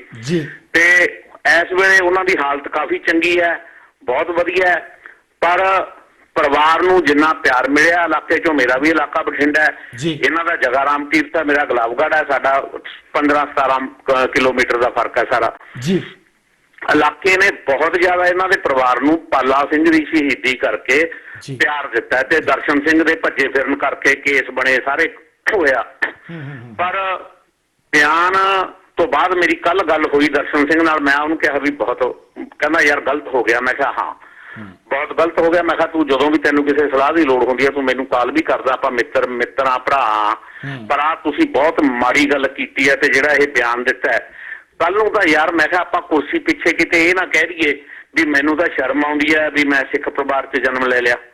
ਬੀਬੀ ਜੀ ਨੂੰ ਖਾਮੋਸ਼ ਰਹਿਣਾ ਚਾਹੀਦਾ ਸੀ, ਇਹਦੇ ਉੱਤੇ ਪ੍ਰਤੀਕਰਮ ਨਹੀਂ ਸੀ ਕੋਈ ਵੀ ਕਰਨਾ ਚਾਹੀਦਾ ਮੇਰੇ ਹਿਸਾਬ ਤੇ। ਇਹਦੇ ਤੇ ਜੇ ਪ੍ਰਤੀਕਰਮ ਦੇਣਾ ਵੀ ਸੀ ਤਾਂ ਉਹ ਇਹ ਵੀ ਕਹਿ ਸਕਦੀ ਸੀ, ਜੇ ਬਲਜਿੰਦਰ ਕੌਰ ਪ੍ਰੋਫੈਸਰ ਸੀ, ਪੜ੍ਹੀ ਲਿਖੀ ਸੀ, ਉਹ ਇਹ ਵੀ ਕਹਿ ਸਕਦੀ ਸੀ ਕਿ ਇਹ ਜਥੇਦਾਰ ਸਾਹਿਬ ਦਾ ਬਿਆਨ ਹੈ, ਉਹ ਅਕਾਲ ਤਖਤ ਦੇ ਜਥੇਦਾਰ ਨੇ, ਮੈਂ ਇਸ ਤੇ ਕੋਈ ਕਿੰਤੂ ਪਰੰਤੂ ਨਹੀਂ ਕਰਨਾ। ਬਸ। ਔਰ ਜਥੇ ਜਾਂਦੀ ਜੀ। ਬਿਲਕੁਲ ਮੈਂ ਬਿਲਕੁਲ ਤੁਹਾਡੇ ਨਾਲ ਐਗਰੀ ਹਾਂ, ਇਸ ਗੱਲ ਦੇ ਉੱਤੇ ਕਿ ਇਹ ਗੱਲ ਜਿਹੜੀ ਹੈ ਇਹ, ਕਿਉਂਕਿ ਮਸਲਾ ਇਸ ਗੱਲ ਦਾ ਨਾ ਜੀ, ਹੁਣ ਅਸੀਂ ਕੱਲ ਨੂੰ ਅੱਜ ਮੈਂ ਹੁਣ ਇਹੀ ਪ੍ਰੋਗਰਾਮ ਦੇ ਵਿੱਚ ਮੈਂ ਇਹ ਗੱਲ ਕਰਨੀ ਹੈ ਕਿ ਦੇਖੋ ਮਸਲਾ ਇਸ ਗੱਲ ਦਾ ਕਿ ਜੇ ਅਸੀਂ ਅਕਾਲ ਤਖਤ ਸਾਹਿਬ ਨੂੰ ਸਮਰਪਿਤ ਹੈ, ਠੀਕ ਹੈ ਕਿ ਨਹੀਂ, ਅਸੀਂ ਰੌਲਾ ਪਾ ਰਹੇ ਹਾਂ ਬਾਹਰ, ਅਸੀਂ ਰੌਲਾ ਪਾ ਰਹੇ ਹਾਂ ਸਾਰੇ, ਜਿੰਨਾ ਮਰਜ਼ੀ ਰੌਲਾ ਪਾ ਰਹੇ ਹਾਂ, ਪਰ ਜੇ ਅਸੀਂ ਅਕਾਲ ਤਖਤ ਸਾਹਿਬ ਨੂੰ ਡੈਡੀਕੇਟਡ ਹੈ, ਜੇ ਅਸੀਂ ਇਹ ਕਹਿੰਦੇ ਹਾਂ ਕਿ ਅਕਾਲ ਤਖਤ ਸਾਹਿਬ ਦੇ ਜਥੇਦਾਰ ਦੀ ਸਟੇਟਮੈਂਟ ਜਿਹੜੀ ਹੈ ਉਹ ਸਰਬ ਉੱਤਮ ਹੈ, ਚਾਹੇ ਜਿੱਦਾਂ ਮਰਜ਼ੀ ਉਹ ਸਟੇਟਮੈਂਟ ਆਈ ਹੈ, ਤੇ ਅੱਜ ਮੈਂ ਇਹ ਸਮਝਾਂਗਾ ਕਿ ਵਿਦੇਸ਼ ਦੇ ਵਿੱਚ ਵਸਦੇ ਜਿਹੜੇ ਗੁਰੂ ਘਰ ਨੇ, ਗੁਰੂ ਘਰਾਂ ਦੀਆਂ ਜਿਹੜੀਆਂ ਕਮੇਟੀਆਂ ਨੇ, ਉਹ ਪਰਸਨਲ ਤੌਰ ਦੇ ਉੱਤੇ ਹਰ ਇੱਕ ਕਮੇਟੀ ਜਿਹੜੀ ਆ ਉਹ ਜਥੇਦਾਰ ਦੇ ਬਿਆਨ ਦੀ ਪ੍ਰੋੜਤਾ ਵਾਲਾ ਮਤਾ ਪਾ ਕੇ ਸਮੁੱਚੇ ਮੈਂਬਰਾਂ ਦੇ ਨਾਮਾਂ ਤੇ ਦਸਖਤਾਂ ਸਮੇਤ ਇੱਕ ਕਾਪੀ ਅਕਾਲ ਤਖਤ ਸਾਹਿਬ ਨੂੰ ਭੇਜਣ ਤੇ ਇੱਕ ਇੰਡੀਆ ਗਵਰਨਮੈਂਟ ਨੂੰ ਭੇਜਣ। ਰੌਲਾ ਖਤਮ ਹੁੰਦਾ ਇਸ ਗੱਲ ਦੇ ਉੱਤੇ, ਰੌਲਾ ਖਤਮ ਹੁੰਦਾ। ਪਰ ਮੈਨੂੰ ਇਹ ਹੈ ਕਿ ਜੇ ਮੈਂ ਗਿਣਤੀ ਦੀ ਵੀ ਗੱਲ ਲਾ ਲਾਂ ਤਾਂ ਵਿਦੇਸ਼ਾਂ ਦੇ ਗੁਰਦੁਆਰੇ ਇਹ ਨਹੀਂ ਕਰਨਗੇ, ਮੈਨੂੰ ਜਿੱਥੇ ਤੱਕ ਲੱਗਦਾ। ਪਰ ਹੋ ਸਕਦਾ ਮੈਂ 100% ਗਲਤ ਹੋਵਾਂ, ਪਰ ਮੈਂ ਇਹ ਸਮਝਦਾ ਨਿੱਜੀ ਤੌਰ ਦੇ ਉੱਤੇ, ਜਿਹੜਾ ਮੇਰਾ ਪੱਤਰਕਾਰੀ ਦਾ ਤਜਰਬਾ ਹੈ, ਕਿ ਜੇ ਅਸੀਂ ਅਕਾਲ ਤਖਤ ਦੇ ਜਥੇਦਾਰ ਨੂੰ ਜਾਂ ਅਕਾਲ ਤਖਤ ਸਾਹਿਬ ਨੂੰ ਸਮਰਪਿਤ ਹੈ, ਉਸ ਰੁਤਬੇ ਨੂੰ ਸਮਰਪਿਤ ਹੈ, ਡੈਡੀਕੇਟਡ ਹੈ, ਜੇ ਉਹਨਾਂ ਨੇ ਇਸ ਮੌਕੇ ਤੇ, ਇਤਿਹਾਸਕ ਮੌਕੇ ਦੇ ਉੱਤੇ ਸਟੇਟਮੈਂਟ ਦਿੱਤੀ ਹੈ, ਤਾਂ ਜਿੰਨੇ ਵੀ ਗੁਰਦੁਆਰੇ ਆ ਅਮਰੀਕਾ ਦੇ, ਕੈਨੇਡਾ ਦੇ, ਇੰਗਲੈਂਡ ਦੇ, ਉਹ ਗੁਰਦੁਆਰੇ ਜਿਹੜੇ ਆ ਉਹ ਪਰਸਨਲ ਤੌਰ ਦੇ ਉੱਤੇ ਆਪਣੇ ਮਤੇ ਪਾ ਕੇ ਸਰਟੀਫਾਈਡ ਨੋਟਰਾਈਜ਼ ਮਤੇ ਜਿਹੜੇ ਨੇ, ਔਰ ਸਾਰੇ ਮੈਂਬਰ ਸਹਿਬਾਨਾਂ ਦੇ ਦਸਖਤਾਂ ਸਮੇਤ ਜਿਹੜੇ ਆ ਉਹ ਇੱਕ ਇੰਡੀਆ ਗਵਰਨਮੈਂਟ ਨੂੰ ਭੇਜਣ ਔਰ ਇੱਕ ਅਕਾਲ ਤਖਤ ਸਾਹਿਬ ਦੇ ਉੱਤੇ ਭੇਜਣ। ਰਿਆੜ ਸਾਹਿਬ, ਇੱਕ ਛੋਟੀ ਜਿਹੀ ਬੇਨਤੀ ਹੈ, ਮੈਂ ਤੁਹਾਨੂੰ ਇੱਕ ਗੱਲ ਕਰਨੀ ਚਾਹੁੰਦਾ ਛੋਟੀ ਜੀ। ਜਿਹੜੀ ਅੱਜ ਸਿੱਖ ਕੌਮ ਦੀ ਹਾਲਤ ਹੈ ਨਾ ਜੀ, ਉਹ ਬਹੁਤ ਜ਼ਿਆਦਾ ਮਾੜੀ ਹੈ। ਅੱਜ ਸਿੱਖ ਕੌਮ ਨੂੰ ਜਿਹੜਾ ਜਥੇਦਾਰ ਸਾਹਿਬ ਨੇ ਬਿਆਨ ਦਿੱਤਾ ਹੈ ਨਾ ਜੀ, ਮੈਂ ਕਈ ਲੋਕਾਂ ਦੇ ਬਿਆਨ ਪੜ੍ਹੇ ਜੀ, ਬਾਦਲ ਸਾਹਿਬ ਦੇ ਕਰਕੇ ਦਿੱਤਾ ਜੀ, ਉਹਨਾਂ ਨੇ ਕਰਾਤਾ ਜੀ, ਮੈਂ ਕਿਸੇ ਗੱਲ ਨਾਲ ਸਾਰੋਕਾਰ ਨਹੀਂ ਰੱਖਦਾ, ਪਰ ਅੱਜ ਕੌਮ ਨੂੰ ਲੋੜ ਸੀ। ਜਥੇਦਾਰ ਨੇ ਜਿਹੜਾ ਬਿਆਨ ਦਿੱਤਾ ਸੀ, ਹਰ ਇੱਕ ਬੰਦਾ ਇਹ ਕਹਿੰਦਾ ਦੇਖੋ ਜੀ ਸਾਡੇ ਵਾਸਤੇ ਅਕਾਲ ਤਖਤ ਸੁਪਰੀਮ ਹੈ, ਉਹਦਾ ਜਥੇਦਾਰ ਸੁਪਰੀਮ ਹੈ। ਜਿਹੜਾ ਉਹਨਾਂ ਨੇ ਬਿਆਨ ਦਿੱਤਾ ਅਸੀਂ ਉਹਦੇ ਨਾਲ 100% ਸਹਿਮਤ ਹਾਂ। ਸਾਡਾ ਸਿੱਖ ਹੋਣ ਦੇ ਨਾਤੇ ਫਰਜ਼ ਬਣਦਾ ਕਿ ਅਸੀਂ ਆਪਦੇ ਜਥੇਦਾਰ ਦੀ ਬੈਕ ਤੇ ਖੜੀਏ। ਜੀ ਸਾਡਾ ਫਰਜ਼ ਬਣਦਾ ਹੈ। ਮਿਹਰਬਾਨੀ ਤੁਹਾਡਾ, ਬਹੁਤ ਬਹੁਤ ਸ਼ੁਕਰੀਆ। ਹੈਲੋ ਜੀ, ਸਤਿ ਸ੍ਰੀ ਅਕਾਲ ਜੀ। ਸਤਿ ਸ੍ਰੀ ਅਕਾਲ। ਹਾਂਜੀ ਸਤਿ ਸ੍ਰੀ ਅਕਾਲ ਵੀਰ ਜੀ, ਸਤਿ ਸ੍ਰੀ ਅਕਾਲ।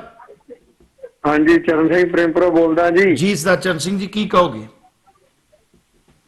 ਬੋਲਦਾ ਨਹੀਂ, ਜੋ ਜਥੇਦਾਰ ਨੇ ਬਿਆਨ ਦਿੱਤਾ ਹੈ ਨਾ ਜੀ, ਇਹ ਬੜਾ ਨਾਰਮਲ ਜੀ ਚੀਜ਼ ਹੈ। ਤੇ 36 ਸਾਲਾਂ ਤੋਂ ਰੌਲਾ ਪੈ ਰਿਹਾ ਖਾਲਿਸਤਾਨ। ਮਾਨ ਵੀ ਰੋਜ਼ ਕਹਿੰਦਾ ਰਿਹਾ। ਉਹਨੇ ਕੋਈ ਵੱਡਾ ਬੰਬ ਨਹੀਂ ਚਲਾਤਾ ਵੀ ਕੋਈ ਦੇਵੇਗਾ ਤੇ ਕੌਣ ਦੇਣ ਦੇ। ਵੈਰੀ ਸਿੰਪਲ ਜੀ ਗੱਲ ਹੈ। ਪਤਾ ਕਰੋਨਾ ਵਾਇਰਸ ਕਰਕੇ ਦੁਨੀਆ ਵਿਹਲੀ ਏ ਤੇ ਇਹਨੂੰ ਹਵਾ 'ਚ ਛਛਾਲਤਾ, ਸਾਰੇ ਰਲ ਗਏ ਵੀ ਅਸੀਂ ਵੀ ਡੱਪਲੀ ਵਜਾ ਲਈਏ, ਅਸੀਂ ਵੀ ਡੱਪਲੀ ਵਜਾ ਲਈਏ। ਜਥੇਦਾਰ ਨੇ ਕਿਹੜਾ ਕੋਈ ਬੰਬ ਚਲਾਤਾ, ਦਿਓਗੇ ਤੇ ਲੈ ਲਾਂਗੇ। ਮੈਂ ਤੁਹਾਨੂੰ ਕਹਾਂ ਮੈਨੂੰ ਸੀਟ ਦਿਓ। ਪਰ ਐਡੀ ਵੱਡੀ ਰਾਜਨੀਤਿਕ ਅੱਗ ਜਿਹੜੀ ਹੈ ਉਹ ਫੈਲਾ ਦਿੱਤੀ ਗਈ ਔਰ ਮੀਡੀਆ ਦੇ ਵਿੱਚ ਵੀ ਵੱਡੇ ਵਿਹਲੇ ਸਨ ਰਿਆੜ ਸਾਹਿਬ, ਸਾਰੇ ਪਾਸੇ ਮਤਲਬ ਕਿ ਅੱਗ ਫੈਲਾ ਦਿੱਤੀ। ਮੇਰੀ 100 ਵਰਗੀ ਤੁਹਾਨੂੰ ਇੱਕੋ ਗੱਲ ਦੱਸਣਾ, ਵਿਹਲੇ ਸਨ, ਕੰਮ ਤੇ ਕੋਈ ਹੈ ਨਹੀਂ ਸੀ ਕਿਸੇ ਕੋਲ। ਮੈਂ ਬਿਲਕੁਲ ਚਰਨ ਸਿੰਘ ਜੀ ਮੈਂ ਇੱਕ ਮਿੰਟ ਪਲੀਜ਼। ਸਿਮਰਜੀਤ ਸਿੰਘ ਰੋਜ਼ ਨਾਰੇ ਮਾਰਦਾ ਖਾਲਿਸਤਾਨ ਦੇ, ਜਥੇਦਾਰ ਨੇ ਕੋਈ ਮਾੜੀ ਗੱਲ ਨਹੀਂ ਕਹੀ, ਦਿਓਗੇ ਤੇ ਲੈ ਲਾਂਗੇ। ਦੱਸ ਕੌਣ ਦੇਣ ਡਿਆ? ਕੋਈ ਪ੍ਰਸ਼ਾਦ ਹੈ? ਤੁਸੀਂ ਗੁਰਦੁਆਰੇ ਦੇ ਅੰਦਰ ਨਾ ਜਾਓ ਤੇ ਭਾਈ ਥਾਲੀ ਲੈ ਕੇ ਬਾਹਰ ਨਹੀਂ ਆਂਦਾ ਤੁਹਾਨੂੰ ਸਟਰੀਟ ਤੇ ਪ੍ਰਸ਼ਾਦ ਦੇ। ਜੀ ਜੀ ਜੀ ਜੀ ਜੀ ਥੈਂਕ ਯੂ। ਗਾਜਰਾਂ ਮੂਲੀਆਂ ਨੇ, ਦਿਓਗੇ ਤੇ ਲੈ ਲਾਂਗੇ। ਮਿਹਰਬਾਨੀ ਤੁਹਾਡੀ, ਮਿਹਰਬਾਨੀ। ਮੈਂ ਉਸ ਮੌਕੇ ਦੇ ਸਰਕਮਸਟੈਂਸਸ ਕੀ ਸਨ ਮੈਂ ਚਰਨਜੀਤ ਅਰੋੜਾ ਹੋਰਾਂ ਕੋਲੋਂ ਪੁੱਛਣਾ ਚਾਹਾਂਗਾ ਕਿ ਬ੍ਰੇਕ ਤੋਂ ਬਾਅਦ ਅੰਮ੍ਰਿਤਸਰ ਤੋਂ ਮੇਰੇ ਨਾਲ ਜੁੜਨਗੇ ਉਹ। ਦੋਸਤੋ ਪ੍ਰੋਗਰਾਮ ਇਸੇ ਤਰ੍ਹਾਂ ਰਹੇਗਾ ਜਾਰੀ, ਬਾਜ਼ ਦੀ ਪ੍ਰਵਾਜ਼ ਰਹੇਗੀ ਇਸੇ ਤਰ੍ਹਾਂ। ਮਿਲਦੇ ਇੱਕ ਛੋਟੇ ਜਿਹੇ ਬ੍ਰੇਕ ਤੋਂ ਬਾਅਦ।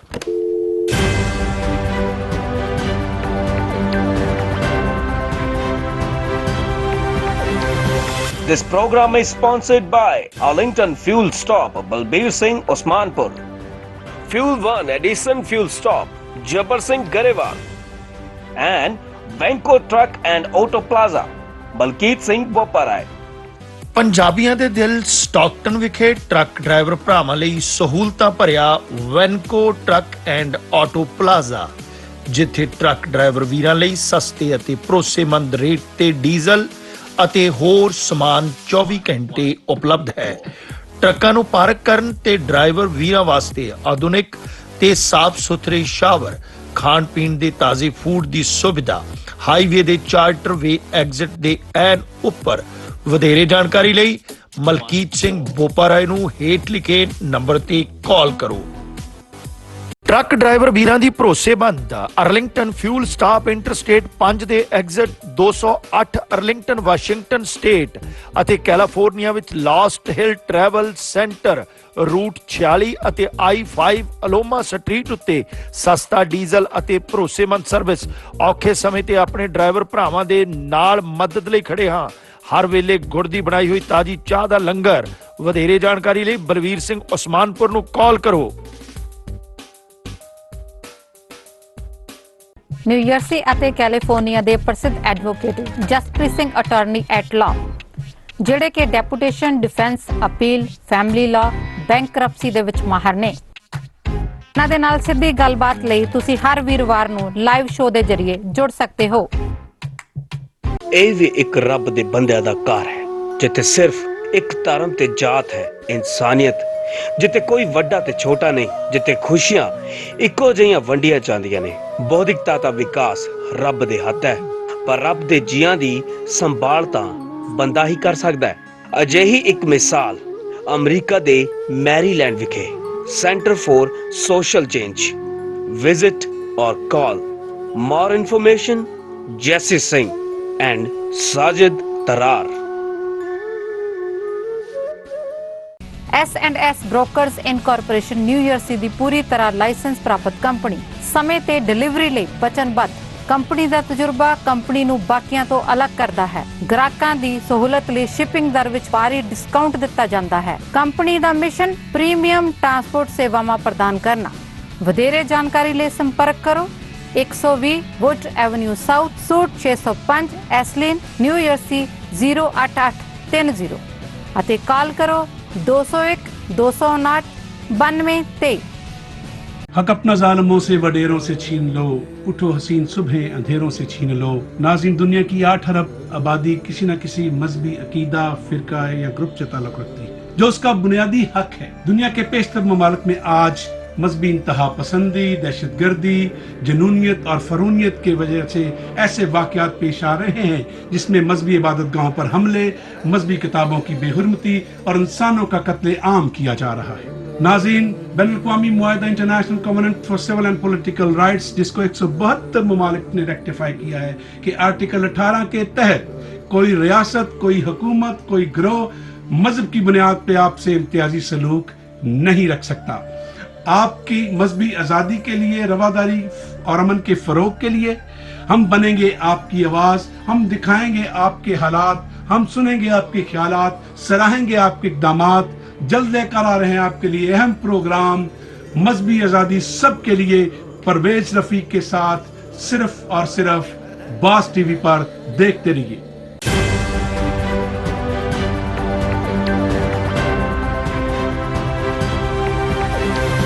This program is sponsored by Arlington Fuel Stop, Balbir Singh, Osmanpur. Fuel 1 Edison Fuel Stop, Jabbar Singh, Garewal. And Venko Truck and Auto Plaza, Balkeet Singh, Boparai.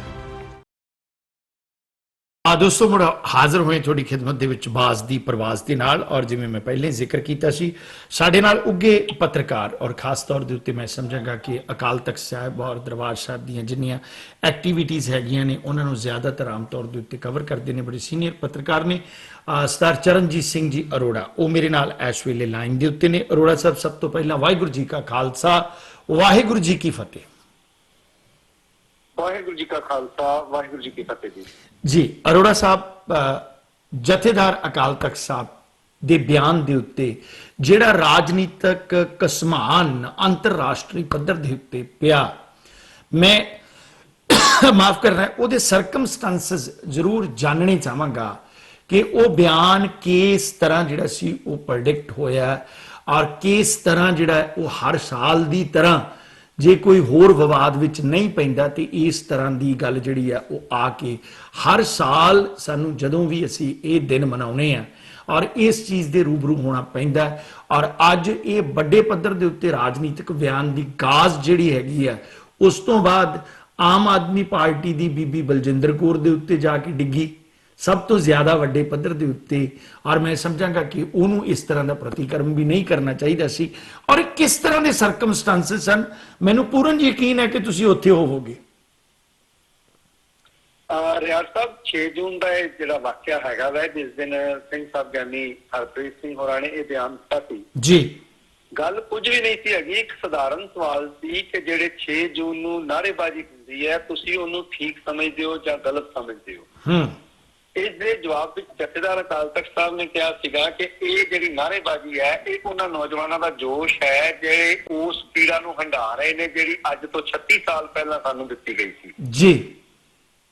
ਇਸ ਤੋਂ ਬਾਅਦ ਇੱਕ ਪੱਤਰਕਾਰ ਨੇ ਸਵਾਲ ਕੀਤਾ ਕਿ ਕੀ ਖਾਲਿਸਤਾਨ ਦੀ ਮੰਗ ਜਾਇਜ਼ ਹੈ, ਤਾਂ ਇਸ ਦੇ ਜਵਾਬ ਵਿੱਚ ਜਥੇਦਾਰ ਨੇ ਬਹੁਤ ਹੀ ਵਧੀਆ ਜਵਾਬ ਦਿੱਤਾ ਸੀ ਕਿ ਜੇਕਰ ਕੇਂਦਰ ਸਰਕਾਰ ਸਾਨੂੰ ਦੇ ਦੇਵੇਗੀ ਤਾਂ ਅੰਨਾ ਕੀ ਭਾਰੇ ਚਾਰ ਰੱਖੀਆਂ। ਬਸ ਇਹ ਇੱਕ ਸਵਾਲ ਉਹਨਾਂ ਨੇ ਗੱਲ ਕਹੀ ਸੀ ਜਿਸ ਨੂੰ ਰਾਜਨੀਤਿਕ ਖੇਤਰ ਦੇ ਵਿੱਚ ਜਿਹੜਾ ਹੈਗਾ ਵਾ ਉਹਨਾਂ ਨੇ ਇੱਕ ਮੁੱਦਾ ਬਣਾ ਲਿਆ ਜਿਹੜਾ ਕਿ ਬੇਲੋੜਾ ਮੁੱਦਾ ਹੈਗਾ, ਮੈਂ ਸਮਝਦਾ ਜੀ ਜੀ। ਕਿਉਂਕਿ ਜਿਹੜਾ ਜਥੇਦਾਰ ਦਾ ਬਿਆਨ ਸੀਗਾ ਜੀ, ਉਹ ਉਸ ਦਿਨ ਦੇ ਸਬੰਧ ਦੇ ਵਿੱਚ ਸੀਗਾ ਔਰ ਉਸ ਪੀੜਾ ਦੇ ਵਿੱਚੋਂ ਨਿਕਲਿਆ ਹੋਇਆ ਬਿਆਨ ਸੀ ਜਿਹੜੀ ਪੀੜਾ ਅਸੀਂ 36 ਸਾਲ ਤੋਂ ਹੰਢਾਉਂਦੇ ਆ ਰਹੇ ਹਾਂ।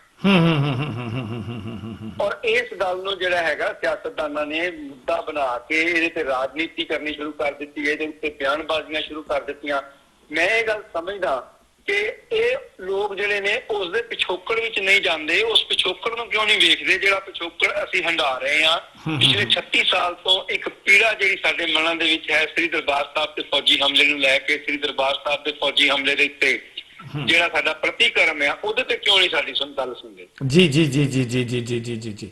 ਇੱਕ ਕਾਲਰ ਨੇ ਸਾਨੂੰ ਬਹੁਤ ਅੱਛੀ ਗੱਲ ਕਹੀ ਬੀਬੀ ਬਲਜਿੰਦਰ ਕੌਰ ਹੋਣਾ ਬਾਰੇ ਕਿ ਜੇ ਉਹ ਪ੍ਰੋਫੈਸਰ ਸੀ ਤੇ ਉਹ ਇਹ ਬਿਆਨ ਦੇ ਸਕਦੇ ਸੀ ਵੀ ਇਹ ਜਥੇਦਾਰ ਅਕਾਲ ਤਖਤ ਸਾਹਿਬ ਦਾ ਬਿਆਨ ਹੈ, ਮੈਂ ਇਹਦੇ ਉੱਤੇ ਕੋਈ ਵੀ ਕਿੰਤੂ ਪ੍ਰੰਤੂ ਜਾਂ ਪ੍ਰਤੀਕਰਮ ਨਹੀਂ ਕਰਨਾ ਚਾਹੁੰਦੀ। ਜਦ ਕਿ ਮੈਂ ਸਮਝਾਂਗਾ ਕਿ ਚਾਹੇ ਉਹ ਭਗਵੰਤ ਸੀ, ਚਾਹੇ ਬੀਬੀ ਬਲਜਿੰਦਰ ਕੌਰ ਸੀ, ਚਾਹੇ ਰਵਨੀਤ ਸਿੰਘ ਬਿੱਟੂ ਸੀ, ਚਾਹੇ ਸੁਖੀ ਰੰਧਾਵਾ ਸੀ, ਪਰ ਇਸ ਗੱਲ ਦੇ ਵਿੱਚ ਸਮੁੱਚਾ ਬਾਦਲ ਪਰਿਵਾਰ ਜਿਹੜਾ ਸੀ ਉਹ ਵੀ ਔਰ ਕੈਪਟਨ ਅਮਰਿੰਦਰ ਸਿੰਘ ਵੀ ਉਹ ਖਾਮੋਸ਼ ਰਹੇ। ਇਹ 4-5 ਆਗੂਆਂ ਦੇ ਦੁਆਲੇ ਜਿਹੜੀ ਹੈ ਇਹ ਗੱਲ ਬੜੇ ਵੱਡੇ ਪੱਧਰ ਦੇ ਉੱਤੇ ਘੁੰਮੀ, ਉਸ ਦੇ ਕੀ ਕਾਰਨ ਹੋ ਸਕਦੇ ਨੇ? ਜੀ ਮੈਂ ਤੁਹਾਨੂੰ ਤੇ ਗੱਲ ਬਿਲਕੁਲ ਕਲੀਅਰ ਕਰਨੀ ਚਾਹੁੰਦਾ ਆ ਕਿ ਵੇਖੋ ਕਿੰਨੀ ਹੈਰਾਨਗੀ ਦੀ ਗੱਲ ਹੈ। ਜੇਕਰ ਮੋਹਨ ਭਾਗਵਤ ਕਹੇ, ਅਸ਼ੋਕ ਤੋਗੜੀਆ ਕਹੇ, ਪ੍ਰਵੀਨ ਤੋਗੜੀਆ ਕਹੇ ਜਾਂ ਹੋਰ ਕੋਈ ਅਸ਼ੋਕ ਸਿੰਘਲ ਕਹਿੰਦਾ ਹੁੰਦਾ ਸੀ ਕਿ ਹਿੰਦੂ ਰਾਸ਼ਟਰ ਬਣਨਾ ਚਾਹੀਦਾ ਤੇ ਕਿਸੇ ਨੂੰ ਕੋਈ ਇਤਰਾਜ਼ ਨਹੀਂ ਸੀ ਹੁੰਦਾ। ਅੱਜ ਜੇਕਰ ਸ੍ਰੀ ਅਕਾਲ ਤਖਤ ਸਾਹਿਬ ਦੇ ਜਥੇਦਾਰ ਨੇ ਇਹ ਗੱਲ ਕਹਿ ਦਿੱਤੀ ਹੈ ਕਿ ਸਿੱਖਾਂ ਦਾ ਆਪਣਾ ਇੱਕ ਮੁਲਕ ਹੋਣਾ ਚਾਹੀਦਾ ਹੈ, ਤਾਂ ਇਹਦੇ ਵਿੱਚ ਕੋਈ ਮੈਂ ਸਮਝਦਾ ਕਿ ਮਾੜੀ ਗੱਲ ਨਹੀਂ ਹੈ। ਹਰ ਵਿਅਕਤੀ ਨੂੰ ਆਪਣਾ ਘਰ ਜ਼ਰੂਰੀ ਹੁੰਦਾ ਆ। ਜੇਕਰ ਹਿੰਦੂ ਰਾਸ਼ਟਰ ਦਾ, ਜੇਕਰ ਆਜ਼ਾਦ ਭਾਰਤ ਵਿੱਚ ਹਿੰਦੂ ਰਾਸ਼ਟਰ ਦੇ ਸੁਪਨੇ ਦੇਖੇ ਜਾ ਸਕਦੇ ਆ ਤੇ ਆਜ਼ਾਦ ਭਾਰਤ ਵਿੱਚ ਸਿੱਖ ਰਾਜ ਦੀ ਗੱਲ ਕਿਉਂ ਨਹੀਂ ਕੀਤੀ ਜਾ ਸਕਦੀ? ਪਹਿਲੀ ਗੱਲ ਤਾਂ ਇਹ ਹੈਗੀ ਹੈ। ਦੂਸਰੀ ਗੱਲ, ਮੈਂ ਇਹ ਗੱਲ ਸਮਝਦਾ ਕਿ ਜਿਹੜਾ ਭਗਵੰਤ ਮਾਨ ਜਾਂ ਪ੍ਰੋਫੈਸਰ ਬਲਜਿੰਦਰ ਕੌਰ ਜਾਂ ਹੋਰ ਕੋਈ ਲੋਕ ਜਿਹੜੇ ਇਸ ਗੱਲ ਦੇ ਉੱਤੇ, ਰਵਨੀਤ ਬਿੱਟੂ ਵਰਗੇ ਲੋਕ ਜਿਹੜੀ ਇਹ ਗੱਲ ਕਹਿੰਦੇ ਪਏ ਨੇ, ਮੈਂ ਸਮਝਦਾ ਕਿ ਇਹ ਸਿਰਫ ਇੱਕ ਛੋਟੀ ਰਾਜਨੀਤੀ ਦਾ ਇੱਕ ਆਪਣਾ ਦਿਖਾਉਂਦੇ ਪਏ ਨੇ, ਕਿਉਂਕਿ ਇਹਨਾਂ ਨੂੰ ਰਾਜਨੀਤੀ ਵਾਸਤੇ ਮੁੱਦਾ ਕੋਈ ਨਹੀਂ ਸੀ ਹੈਗਾ, ਜਾਂ ਉਹਨੂੰ ਮੁੱਦਾ ਮਿਲ ਗਿਆ ਕਿ ਅਸੀਂ ਇਸ ਮਾਮਲੇ ਦੇ ਉੱਤੇ ਰਾਜਨੀਤੀ ਕਰ ਸਕਦੇ ਹਾਂ। ਅਗਰ ਇਹ ਗੱਲ ਗਲਤ ਹੋਵੇ, ਅਗਰ ਸਿੱਖ ਰਾਜ ਦੀ ਗੱਲ ਗਲਤ ਹੈ, ਤੇ ਸਭ ਤੋਂ ਪਹਿਲਾਂ ਹਿੰਦੂ ਰਾਸ਼ਟਰ ਦੇ ਉੱਤੇ ਵੀ ਤੇ ਇਤਰਾਜ਼ ਹੋਣਾ ਚਾਹੀਦਾ ਹੈ। ਹਿੰਦੂ ਰਾਸ਼ਟਰ ਤੇ ਵੀ ਇਤਰਾਜ਼ ਹੋਣਾ ਚਾਹੀਦਾ। ਜੀ ਜੀ ਜੀ ਜੀ ਜੀ। ਵੱਡੀਆਂ ਗੱਲਾਂ ਕਰਨ, ਜਿਸ ਦਿਨ ਵੱਡੇ ਕੱਦਾਂ ਵਾਲੇ ਲੋਕ ਇਹ ਗੱਲ ਕਹਿੰਦੇ ਨੇ ਕਿ ਭਾਰਤ ਦੇ ਵਿੱਚ ਹਿੰਦੂ ਰਾਸ਼ਟਰ ਦੀ ਸਥਾਪਨਾ ਕੀਤੀ ਜਾਣੀ ਚਾਹੀਦੀ ਹੈ, ਉਸ ਵਕਤ ਇਹਨਾਂ ਦੇ ਬੁੱਲ ਕਿਉਂ ਸੀਤੇ ਜਾਂਦੇ ਨੇ? ਜੇਕਰ ਅੱਜ ਅਕਾਲ ਤਖਤ ਸਾਹਿਬ ਦੇ ਜਥੇਦਾਰ ਨੇ ਇਹ ਗੱਲ ਕਹੀ ਹੈ, ਤੇ ਮੈਂ ਸਮਝਦਾ ਕਿ ਸਾਨੂੰ ਐਪਰੀਸ਼ੀਏਟ ਕਰਨਾ ਚਾਹੀਦਾ ਸੀਗਾ ਕਿ ਜਥੇਦਾਰ ਸਾਹਿਬ ਨੇ ਕੌਮੀ ਭਾਵਨਾਵਾਂ ਦੀ ਤਰਜਮਾਨੀ ਕਰਦਿਆਂ ਹੋਇਆਂ ਇਹ ਗੱਲ ਆਖੀ ਹੈ ਕਿ ਸਾਨੂੰ ਵੱਖਰੇ ਸਿੱਖ ਰਾਜ ਦੀ ਜਿਹੜੀ ਹੈ, ਦੁਨੀਆ ਭਰ ਦੇ ਵਿੱਚ ਵਸਦਾ ਹਰ ਸਿੱਖ ਜਿਹੜਾ ਹੈਗਾ ਵਾ ਉਹ ਇਹ ਚਾਹੁੰਦਾ ਹੈ ਕਿ ਵੱਖਰਾ ਸਿੱਖ ਰਾਜ ਹੋਵੇ, ਤਾਂ ਕਿਉਂ ਨਹੀਂ ਇਹਦੇ ਉੱਤੇ ਗੱਲ ਹੋਈ? ਮੈਂ ਸਮਝਦਾ ਕਿ ਇਹ ਸਾਰੇ ਰਾਜਨੀਤਿਕ ਆਗੂ ਜਿਹੜੇ ਨੇ ਇਹ ਸਿਰਫ ਮਾਈਨੋਰਿਟੀ ਨੂੰ ਦਬਾਉਣਾ ਚਾਹੁੰਦੇ ਨੇ। ਬਿਲਕੁਲ ਬਿਲਕੁਲ। ਮਤਲਬ ਮੈਂ ਇਹ ਕਹਾਂਗਾ ਕਿ ਸਭ ਤੋਂ ਵੱਡੀ ਤਕਲੀਫ ਜਿਹੜੀ ਆ ਉਹ ਇਹਨਾਂ ਦਿਨਾਂ ਦੇ ਵਿੱਚ ਹੀ ਆ ਕੇ ਰਵਨੀਤ ਸਿੰਘ ਬਿੱਟੂ ਨੂੰ ਹੁੰਦੀ ਹੈ, ਔਰ ਉਹ ਆਪਣੇ ਬਾਬੇ ਦੇ ਸੋਲੇ ਗਾਉਂਦਾ ਹੈ, ਜਦ ਕਿ ਉਹਦੇ ਬਾਬੇ ਦਾ ਕਿਤੇ ਜ਼ਿਕਰ ਵੀ ਨਹੀਂ ਆਉਂਦਾ, ਤਾਂ ਉਸ ਨੂੰ ਸਭ ਤੋਂ ਵੱਡੇ ਪੱਧਰ ਦੇ ਉੱਤੇ ਇਸ ਗੱਲ ਦੀ ਤਕਲੀਫ ਹੁੰਦੀ ਹੈ, ਸਭ ਤੋਂ ਵੱਡੇ ਪੱਧਰ ਦੇ ਉੱਤੇ ਸਟੇਟਮੈਂਟਾਂ ਉਹ ਦਿੰਦਾ ਹੈ, ਜਦ ਕਿ ਉਹ ਪਾਰਟੀ ਦਾ ਬੁਲਾਰਾ ਵੀ ਨਹੀਂ ਹੈ, ਉਹ ਇੱਕ ਸਿੰਪਲ ਮੈਂਬਰ ਪਾਰਲੀਮੈਂਟ ਹੈ ਲੁਧਿਆਣੇ ਤੋਂ। ਔਰ ਮੈਂ ਇਹ ਸਮਝਦਾ ਕਿ ਸਰਦਾਰ ਬੇਅੰਤ ਸਿੰਘ ਦੇ ਪਰਿਵਾਰ ਦੇ ਕੋਲ ਮੈਂ ਇਹ ਗੱਲ ਜ਼ਰੂਰ ਕਹਾਂਗਾ ਕਿ ਇਸ ਤੋਂ ਇਲਾਵਾ ਹੋਰ ਰਾਜਨੀਤੀ ਕਰਨ ਦਾ ਰੀਜ਼ਨ ਹੀ ਨਹੀਂ ਰਹਿ ਗਿਆ। ਸ਼ਾਇਦ ਇਹ ਵੀ ਹੋ ਸਕਦਾ। ਮੈਂ ਇਹ ਗੱਲ ਸਮਝਦਾ ਕਿ ਬੇਅੰਤ ਸਿੰਘ ਹੋਰਾਂ ਦੇ ਕਾਰਜਕਾਲ ਦੇ ਵਿੱਚ ਜਿਹੜੇ ਨੌਜਵਾਨਾਂ ਦਾ ਘਾਣ ਹੋਇਆ, ਉਹਨਾਂ ਦੇ ਬਾਰੇ ਵਿੱਚ ਰਵਨੀਤ ਬਿੱਟੂ ਕਿਉਂ ਚੁੱਪ ਹੈ? ਮੈਂ ਇਹ ਗੱਲ ਸਮਝਦਾ ਕਿ ਰਵਨੀਤ ਬਿੱਟੂ ਸਭ ਤੋਂ ਪਹਿਲਾਂ ਆਪਣੇ ਦਾਦੇ ਦੇ ਕਾਰਜਕਾਲ ਦੇ ਵਿੱਚ ਜੋ ਕੁਝ ਪੰਜਾਬ ਦੇ ਵਿੱਚ ਵਾਪਰਿਆ ਸੀਗਾ, ਜਿਸ ਤਰ੍ਹਾਂ ਦੀ ਰਾਜਨੀਤੀ ਉਹਦੇ ਦਾਦਾ ਜੀ ਨੇ ਕੀਤੀ ਸੀ, ਉਸ ਰਾਜਨੀਤੀ ਨੂੰ ਪਹਿਲਾਂ ਆਪਣੇ ਦਾਦੇ ਦੀਆਂ ਕੀਤੀਆਂ ਗਲਤੀਆਂ ਦੀ ਕੌਮ ਕੋਲੋਂ ਮਾਫੀ ਤਾਂ ਮੰਗੇ। ਗੱਲ ਇੰਨੀ ਹੈ। ਬਿਲਕੁਲ। ਅੱਜ ਦੀ ਤਰੀਕ ਦੇ ਵਿੱਚ ਜਦੋਂ ਵੀ ਅਸੀਂ ਪੰਜਾਬ ਦੇ ਲੇਖਾ ਜੋਖਾ ਕਰਦੇ ਹਾਂ ਪਿਛਲੇ 35-36 ਸਾਲਾਂ ਦਾ, ਤਾਂ ਬੇਅੰਤ ਸਿੰਘ ਦਾ ਕਾਰਜਕਾਲ ਜਿਹੜਾ ਹੈਗਾ ਉਹ ਕਾਲੇ ਦੌਰ ਵਜੋਂ ਜਾਣਿਆ ਜਾਂਦਾ ਹੈ। ਬਿਲਕੁਲ। ਇਸ ਜਿਸ ਤਰ੍ਹਾਂ ਨੌਜਵਾਨਾਂ ਦੇ ਖੂਨ ਨਾਲ ਹੋਲੀ ਖੇਡੀ ਗਈ ਸੀ KPS ਗਿੱਲ, ਬੇਅੰਤ ਸਿੰਘ ਤੇ ਉਹਨਾਂ ਦੇ ਗਰੁੱਪ ਵੱਲੋਂ, ਉਹ ਆਪਣੇ ਆਪ ਦੇ ਵਿੱਚ ਦੁਖਦਾਈ ਸੀ, ਉਹ ਆਪਣੇ ਆਪ ਦੇ ਵਿੱਚ ਇੱਕ ਪੀੜਾ ਜਿਹੜੀ ਸਾਡੀ ਸੀਗੀ ਉਹਦੀ ਇੱਕ ਸੀਗੀ। ਔਰ ਅੱਜ ਦੀ ਤਰੀਕ ਦੇ ਵਿੱਚ ਰਵਨੀਤ ਬਿੱਟੂ ਔਰ ਇਹ ਇੱਕ ਗਰੁੱਪ ਬਣ ਚੁੱਕਾ ਹੈ, ਜਿਸ ਤਰ੍ਹਾਂ ਇੱਕ ਫ੍ਰੈਂਡਲੀ ਮੈਚ ਖੇਡਦੇ ਹੁੰਦੇ ਨੇ ਕਿ ਕੋਈ ਵੀ ਬਿਆਨ ਆਵੇ ਉਹਦੇ ਉੱਤੇ 3-4 ਜਣਿਆਂ ਦਾ ਇੱਕ ਪ੍ਰਤੀਕਰਮ ਜ਼ਰੂਰ ਆਉਂਦਾ, ਜਿਹਦੇ ਸਰਦਾਰ ਭਗਵੰਤ ਮਾਨ ਹੈਗੇ ਨੇ, ਰਵਨੀਤ ਬਿੱਟੂ ਹੈਗੇ ਨੇ, ਔਰ ਮੈਂ ਸਮਝਦਾ ਕਿ ਪ੍ਰੋਫੈਸਰ ਬਲਜਿੰਦਰ ਕੌਰ ਦਾ ਇਹਦੇ ਵਿੱਚ ਸ਼ਾਮਲ ਹੋਣਾ ਇਹ ਉਹਨਾਂ ਦੇ ਚਾਚੇ ਦੀ ਸ਼ਹਾਦਤ ਨੂੰ ਪਿੱਠ ਦੇਣ ਦੇ ਬਰਾਬਰ ਹੈਗਾ। ਜੀ, ਕੀ ਕਾਰਨ ਕੀ ਹੋ ਸਕਦੇ ਨੇ? ਬਲਜਿੰਦਰ ਕੌਰ ਜਿਹੜੀ ਹੈ ਉਹ ਇਹਦੇ ਵਿੱਚ ਛਾਲ ਮਾਰੀ ਉਹਨੇ ਆ ਕੇ, ਔਰ ਇਹ ਉਹਦੇ ਵਿੱਚ ਕੁੱਦਣ ਤੋਂ ਰਹਿ ਵੀ ਸਕਦੀ ਸੀ। ਵੀਰ ਜੀ, ਮੈਂ ਇਹ ਗੱਲ ਸਮਝਦਾ ਕਿ ਜਿਸ ਤਰ੍ਹਾਂ ਪੰਜਾਬ ਦਾ ਇਸ ਵੇਲੇ ਸਿਆਸੀ ਸੀਨ ਬਣਿਆ ਹੋਇਆ ਵਾ, ਜਿਹਦੇ ਵਿੱਚ ਪਿਛਲੇ ਸਮੇਂ 'ਚ ਕੋਵਿਡ ਕਰਕੇ ਜਿਹੜਾ ਪੰਜਾਬ ਸਰਕਾਰ ਦਾ ਫੇਲੀਅਰ ਔਰ ਅਕਾਲੀ ਦਲ ਦਾ ਉਭਾਰ ਨਾ ਹੋਣਾ, ਮੈਂ ਸਮਝਦਾ ਕਿ ਪ੍ਰੋਫੈਸਰ ਬਲਜਿੰਦਰ ਕੌਰ ਸਾਹਿਬਾਂ ਨੂੰ ਲੱਗਦਾ ਸੀਗਾ ਕਿ ਹੁਣ ਅਗਲਾ ਸਮਾਂ ਜਿਹੜਾ ਹੈਗਾ 2022 ਜਿਹੜਾ ਹੈਗਾ ਉਹ ਆਮ ਆਦਮੀ ਪਾਰਟੀ ਨੂੰ ਮਿਲ ਸਕਦਾ ਹੈ, ਤੇ ਪੰਜਾਬ ਦੇ ਮੁੱਖ ਮੰਤਰੀ ਦੇ ਸੁਪਨੇ ਵੇਖਣਾ ਤੇ ਹਰ ਰਾਜਨੀਤਿਕ ਆਗੂ ਦਾ ਜਿਹੜਾ ਹੈਗਾ ਵਾ ਇੱਕ ਅਧਿਕਾਰ ਵੀ ਹੈਗਾ। ਔਰ ਹੋ ਸਕਦਾ ਕਿ ਪ੍ਰੋਫੈਸਰ ਸਾਹਿਬਾਂ ਨੂੰ ਵੀ ਇਹੀ ਸੁਪਨੇ ਆਉਂਦੇ ਹੋਣ ਕਿ ਜਦੋਂ ਪੰਜਾਬ ਦੇ ਵਿੱਚ ਜੇਕਰ 2022 ਵਿੱਚ ਆਮ ਆਦਮੀ ਪਾਰਟੀ ਨੂੰ ਲੋਕ ਬਹੁਮਤ ਦਿੰਦੇ ਨੇ ਤਾਂ ਪੰਜਾਬ ਦਾ ਮੁੱਖ ਮੰਤਰੀ ਬਣਨ ਦਾ ਸੁਨਹਿਰੀ ਮੌਕਾ ਹੱਥੋਂ ਨਹੀਂ ਗਵਾਉਣਾ ਚਾਹੁੰਦੇ। ਔਰ ਰਾਸ਼ਟਰਵਾਦ ਜਿਹੜਾ ਹੈਗਾ ਵਾ ਉਹਨਾਂ ਤੇ ਭਾਰੂ ਹੋਇਆ ਵਾ। ਉਹ ਦਿਨ ਭੁੱਲ ਗਏ ਨੇ ਜਦੋਂ ਸ਼ਹੀਦਾਂ ਦੇ ਨਾਂ ਦੇ ਉੱਤੇ ਇਹੀ ਪ੍ਰੋਫੈਸਰ ਬਲਜਿੰਦਰ ਕੌਰ ਬਾਹਾਂ ਉਲਾਰ ਕੇ ਉੱਚੀ ਭਾਸ਼ਣ ਕਰਦੀ ਹੁੰਦੀ ਸੀ। ਅੱਜ ਇਹੀ ਪ੍ਰੋਫੈਸਰ ਬਲਜਿੰਦਰ ਕੌਰ ਆਜ਼ਾਦ ਸਿੱਖ ਰਾਜ ਦੇ ਨਾਂ ਦੇ ਉੱਤੇ ਰੌਲਾ ਪਾ ਰਹੀ ਹੈ। ਜੀ ਮੈਂ ਇਹ ਜ਼ਰੂਰ ਤੁਹਾਡੇ ਕੋਲੋਂ ਇੱਕ ਆਖਰੀ ਸਵਾਲ ਜਿਹੜਾ ਉਹ ਕਰਨਾ ਚਾਹਾਂਗਾ ਕਿ ਬਾਦਲ ਪਰਿਵਾਰ ਜਿਹੜਾ ਉਹ ਬਿਲਕੁਲ ਖਾਮੋਸ਼ ਹੈ, ਉਹਨਾਂ ਦਾ ਕੋਈ ਪ੍ਰਤੀਕਰਮ ਨਹੀਂ ਹੈਗਾ ਕਿ ਇਸ ਦੇ ਉੱਤੇ ਜਾਂ ਬਿਆਨ ਦੇ ਉੱਤੇ ਜਾਂ ਕਈ ਕਿਆਸ ਅਰਾਈਆਂ ਲਾ ਰਹੇ ਨੇ ਕਿ ਜਥੇਦਾਰ ਜੀ ਕੋਲੋਂ ਦਵਾਇਆ ਹੋ ਸਕਦਾ ਹੈ।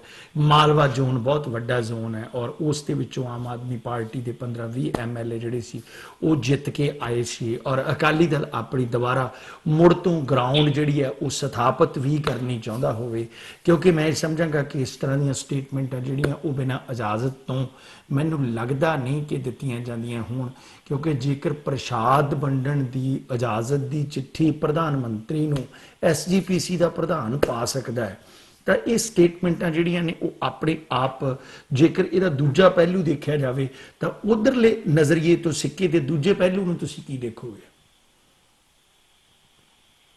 ਰਿਆੜ ਸਾਹਿਬ, ਜਿੱਥੋਂ ਤੱਕ ਮੈਂ ਤੁਹਾਨੂੰ ਪਹਿਲਾਂ ਇੱਕ ਗੱਲ ਬਿਲਕੁਲ ਚੰਗੀ ਤਰ੍ਹਾਂ ਸਪਸ਼ਟ ਕਰ ਦਿਆਂ ਕਿ ਮੈਂ ਮੌਕੇ ਦਾ ਗਵਾਹ ਹਾਂ। ਮੇਰੇ ਸਾਹਮਣੇ ਸਵਾਲ ਪੁੱਛਣ ਵਾਲਾ ਸਾਥੀ ਪੱਤਰਕਾਰ ਮੇਰਾ ਬੜਾ ਅਜ਼ੀਜ਼ ਦੋਸਤ ਹੈ, ਮੈਂ ਉਸਦੇ ਸੁਭਾਅ ਤੋਂ ਚੰਗੀ ਤਰ੍ਹਾਂ ਵਾਕਿਫ ਹਾਂ ਜੀ।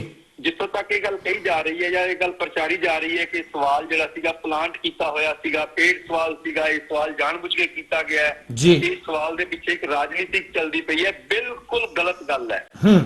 ਮੇਰੇ ਬਿਲਕੁਲ ਮੈਂ ਇਸ ਗੱਲ ਨੂੰ ਬੜੀ ਚੰਗੀ ਤਰ੍ਹਾਂ ਸਮਝਦਾ ਕਿ ਰਾਜਨੀਤੀ ਦੇ ਵਿੱਚ ਅਜਿਹੇ ਕੁਐਸਚਨ ਪੁੱਛੇ ਜਾਂਦੇ ਨੇ, ਪਰ ਉਸ ਦਿਨ ਅਜਿਹੀ ਕੋਈ ਵੀ ਗੱਲ ਨਹੀਂ ਸੀ ਹੈਗੀ ਜਿਸ ਦੇ ਬਾਰੇ ਚ ਕਿਹਾ ਜਾ ਸਕੇ ਕਿ ਇਹ ਗੱਲ ਹੋਈ ਹੈ। ਇਹ ਸਵਾਲ ਬਿਲਕੁਲ ਆਮ ਸਵਾਲਾਂ ਵਾਂਗ ਪੁੱਛਿਆ ਗਿਆ ਸਵਾਲ ਸੀ, ਲੇਕਿਨ ਉਸਦੇ ਬਹੁਤ ਦੂਰ ਦੇ ਜਿਹੜੇ ਸਿੱਟੇ ਹੈਗੇ ਸੀਗੇ ਸ਼ਾਇਦ ਮੇਰਾ ਸਾਥੀ ਪੱਤਰਕਾਰ ਉਹਨਾਂ ਤੋਂ ਜਾਣੂ ਨਹੀਂ ਸੀ ਹੈਗਾ। ਇਸ ਕਰਕੇ ਇਹ ਗੱਲ ਜਿਹੜੀ ਹੈ ਪੁੱਛੀ ਗਈ। ਉਹਨੇ ਤਾਂ ਸਧਾਰਨ ਸਵਾਲ ਪੁੱਛਿਆ ਸੀ ਨਾਅਰੇਬਾਜ਼ੀ ਦੇ ਬਾਰੇ ਦੇ ਵਿੱਚ।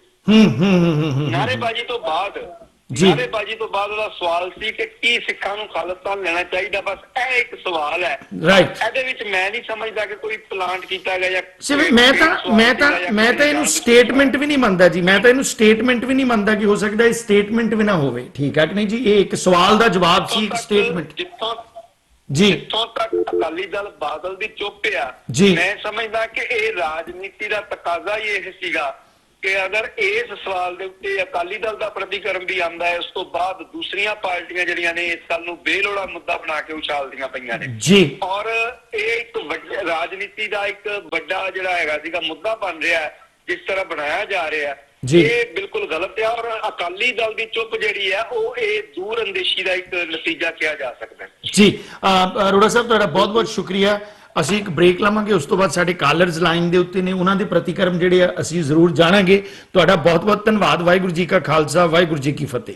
ਖਾਲਸਾ, ਵਾਹਿਗੁਰੂ ਜੀ ਕੀ ਫਤਿਹ। ਦੋਸਤੋ, ਅਸੀਂ ਇਸੇ ਤਰ੍ਹਾਂ ਚੰਦ ਮਿੰਟਾਂ ਦੇ ਵਿੱਚ ਹੀ ਵਾਪਸ ਆਉਣੇ ਆ ਔਰ ਤੁਹਾਡੀਆਂ ਕਾਲਸ ਵੀ ਲਵਾਂਗੇ, ਤੁਹਾਡੇ ਕੀ ਪ੍ਰਤੀਕਰਮ ਨੇ, ਔਰ ਬਕਾਇਦਾ ਤੌਰ ਦੇ ਉੱਤੇ ਮਿਲਦੇ ਇੱਕ ਛੋਟੇ ਜਿਹੇ ਬ੍ਰੇਕ ਤੋਂ ਬਾਅਦ।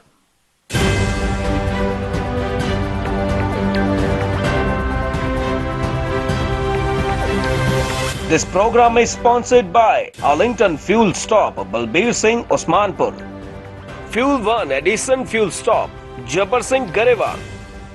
And Venko Truck and Auto Plaza, Balkeet Singh, Boparai. P&J Fuel Wholesaler of gasoline and diesel. We offer retail and wholesale, branded and unbranded fuel, serving New Jersey, New York, Pennsylvania, and Texas. Our services include station rebranding for many major gasoline brands at the most competitive prices. Our portfolio includes Exxon, Mobil, Shell, BP, and many more. To grow your business with us, please call 908-720-3032. P&J Fuel, fuel to take you further. 2201 south union village, Bakersfield, California ਵਿਖੇ ਪੰਜਾਬੀ ਭਰਾਵਾਂ ਦਾ ਮਨਪਾਉਂਦਾ fuel number 1 stop ਅਤੇ union village variety ਅਤੇ ਤਾਜ਼ੇ ਖਾਣੇ ਦਾ ਭੰਡਾਰ, ਜਿੱਥੇ ਟਰੱਕਾਂ ਵਾਲੇ ਵੀਰਾਂ ਨੂੰ ਸਸਤੇ ਰੇਟਾਂ ਤੇ ਡੀਜ਼ਲ ਅਤੇ ਖਾਣ ਪੀਣ ਦੀ ਹਰ ਤਰ੍ਹਾਂ ਦੀ ਸਹੂਲਤ, ਜਿੱਥੇ ਇੰਡੀਅਨ, ਸਪੈਨਿਸ਼ ਤੇ ਵੱਖ-ਵੱਖ ਕਿਸਮਾਂ ਦੇ ਤਾਜ਼ੇ ਫੂਡਸ ਦੀ ਸੁਵਿਧਾ। ਇੱਕ ਵਾਰ ਬ੍ਰੇਕਾਂ ਮਾਰੋ, ਫੇਰ ਬ੍ਰੇਕਾਂ ਆਪਣੇ ਆਪ ਹੀ ਲੱਗਦੀਆਂ ਰਹਿਣਗੀਆਂ। ਸਾਨੂੰ ਅਜ਼ਮਾਓ। ਵਧੇਰੇ ਜਾਣਕਾਰੀ ਲਈ ਸੁਖੀ ਘੁੰਮਣ ਤੇ ਜੇ ਘੁੰਮਣ ਨੂੰ ਹੇਠ ਲਿਖੇ ਨੰਬਰਾਂ ਤੇ ਸੰਪਰਕ ਕਰੋ।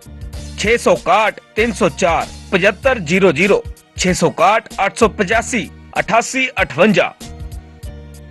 ਇਹ ਕਹਾਣੀ ਹੈ ਉਹਨਾਂ ਲੋਕਾਂ ਦੀ ਜਿਨ੍ਹਾਂ ਨੇ ਰਾਤ ਨੂੰ ਮਾਵਾਂ ਦੇ ਗੋਡੇ ਮੁੱਢ ਬੈਠ ਕੇ ਤਾਰਿਆਂ ਦੇ ਵਿੱਚੋਂ ਸੁਪਨੇ ਲੱਭਣ ਦੀ ਕੋਸ਼ਿਸ਼ ਕੀਤੀ,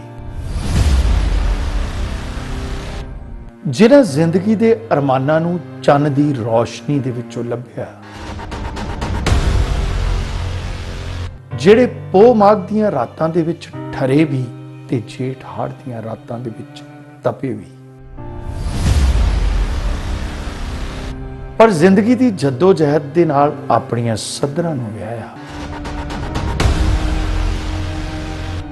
ਉਹਨਾਂ ਦੀ ਕਹਾਣੀ ਲੈ ਕੇ ਹਾਜ਼ਰ ਹਾਂ ਹਨੇਰੇ ਚੋਂ ਉੱਗੇ ਲੋਕ। ਵੇਖਣਾ ਨਾ ਭੁੱਲਣਾ ਮੇਰੇ ਨਾਲ ਹਰ ਸ਼ਨੀਵਾਰ ਅਤੇ ਐਤਵਾਰ ਪ੍ਰੋਗਰਾਮ ਹਨੇਰੇ ਚੋਂ ਉੱਗੇ ਲੋਕ।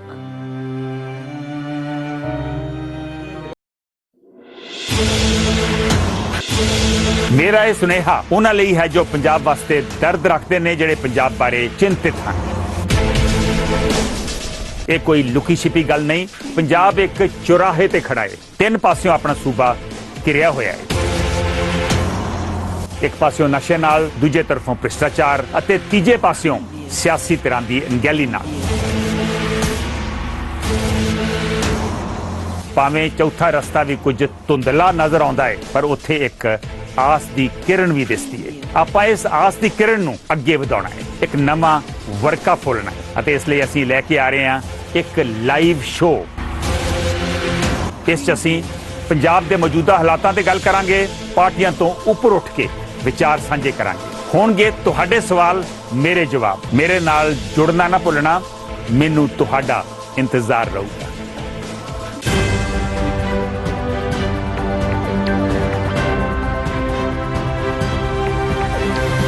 This program is sponsored by Arlington Fuel Stop, Balbir Singh, Osmanpur.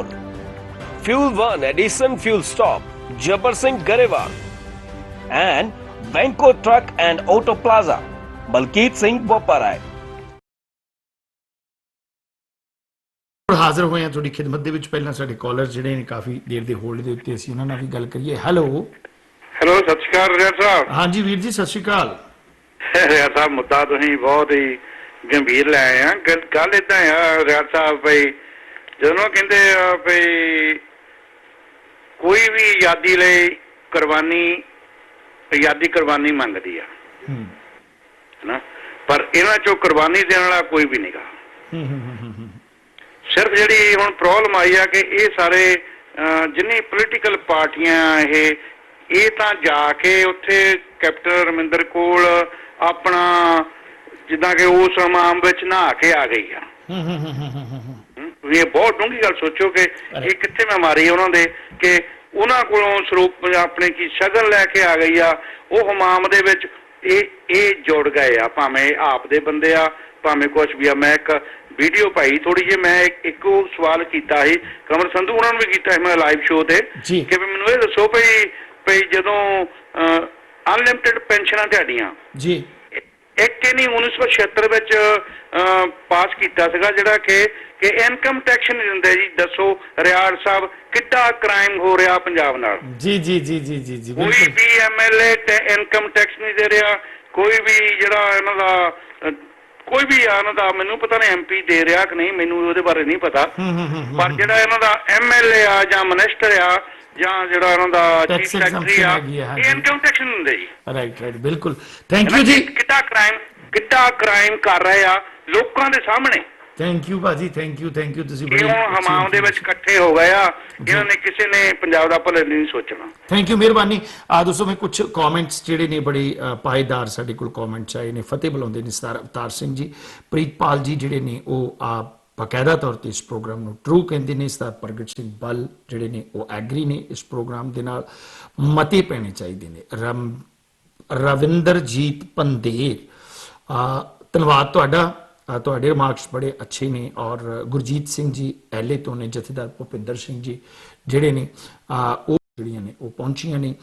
ਮੈਂ ਉਹਨਾਂ ਦਾ ਧੰਨਵਾਦ ਕਰਦਾ ਹਾਂ, ਪਰ ਵਕਤ ਮੇਰੇ ਕੋਲ ਇਹ ਨਹੀਂ ਰਹਿ ਜਾਂਦਾ ਕਿ ਮੈਂ ਔਰ ਸਹਿਜ ਸੁਭਾਅ ਦੇ ਨਾਲ ਹੀ ਜਥੇਦਾਰ ਸਾਹਿਬ ਦੇ ਬਿਆਨ ਦੀ ਪ੍ਰੋੜਤਾ ਕਰਦੇ ਹੋਏ ਮੈਂ ਫਿਰ ਇੱਕ ਵਾਰੀ ਕਹਾਂਗਾ, ਗੁਰੂ ਘਰਾਂ ਦੀਆਂ ਕਮੇਟੀਆਂ ਨੂੰ ਬਕਾਇਦਾ ਤੌਰ ਦੇ ਉੱਤੇ ਦਸਤਖਤਾਂ ਸਮੇਤ ਸਰਟੀਫਾਈਡ ਮਤੇ ਜਿਹੜੇ ਨੇ ਗਵਰਨਮੈਂਟ ਆਫ ਇੰਡੀਆ ਔਰ ਅਕਾਲ ਤਖਤ ਸਾਹਿਬ ਦੇ ਜਥੇਦਾਰ ਹੋਰਾਂ ਨੂੰ ਬੜੇ ਰਿਸਪੈਕਟਫੁਲੀ ਜਿਹੜੇ ਨੇ ਉਹ ਭੇਜਣੇ ਚਾਹੀਦੇ ਨੇ।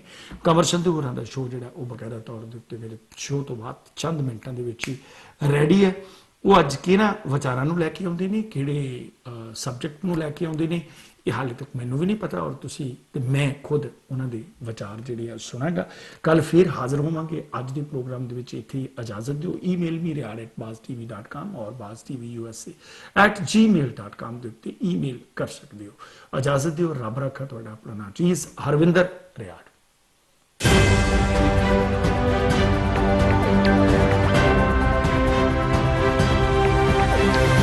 This program is sponsored by Arlington Fuel Stop, Balbir Singh, Osmanpur. Fuel 1 Edison Fuel Stop, Jabbar Singh, Garewal. And Venko Truck and Auto Plaza, Balkeet Singh, Boparai.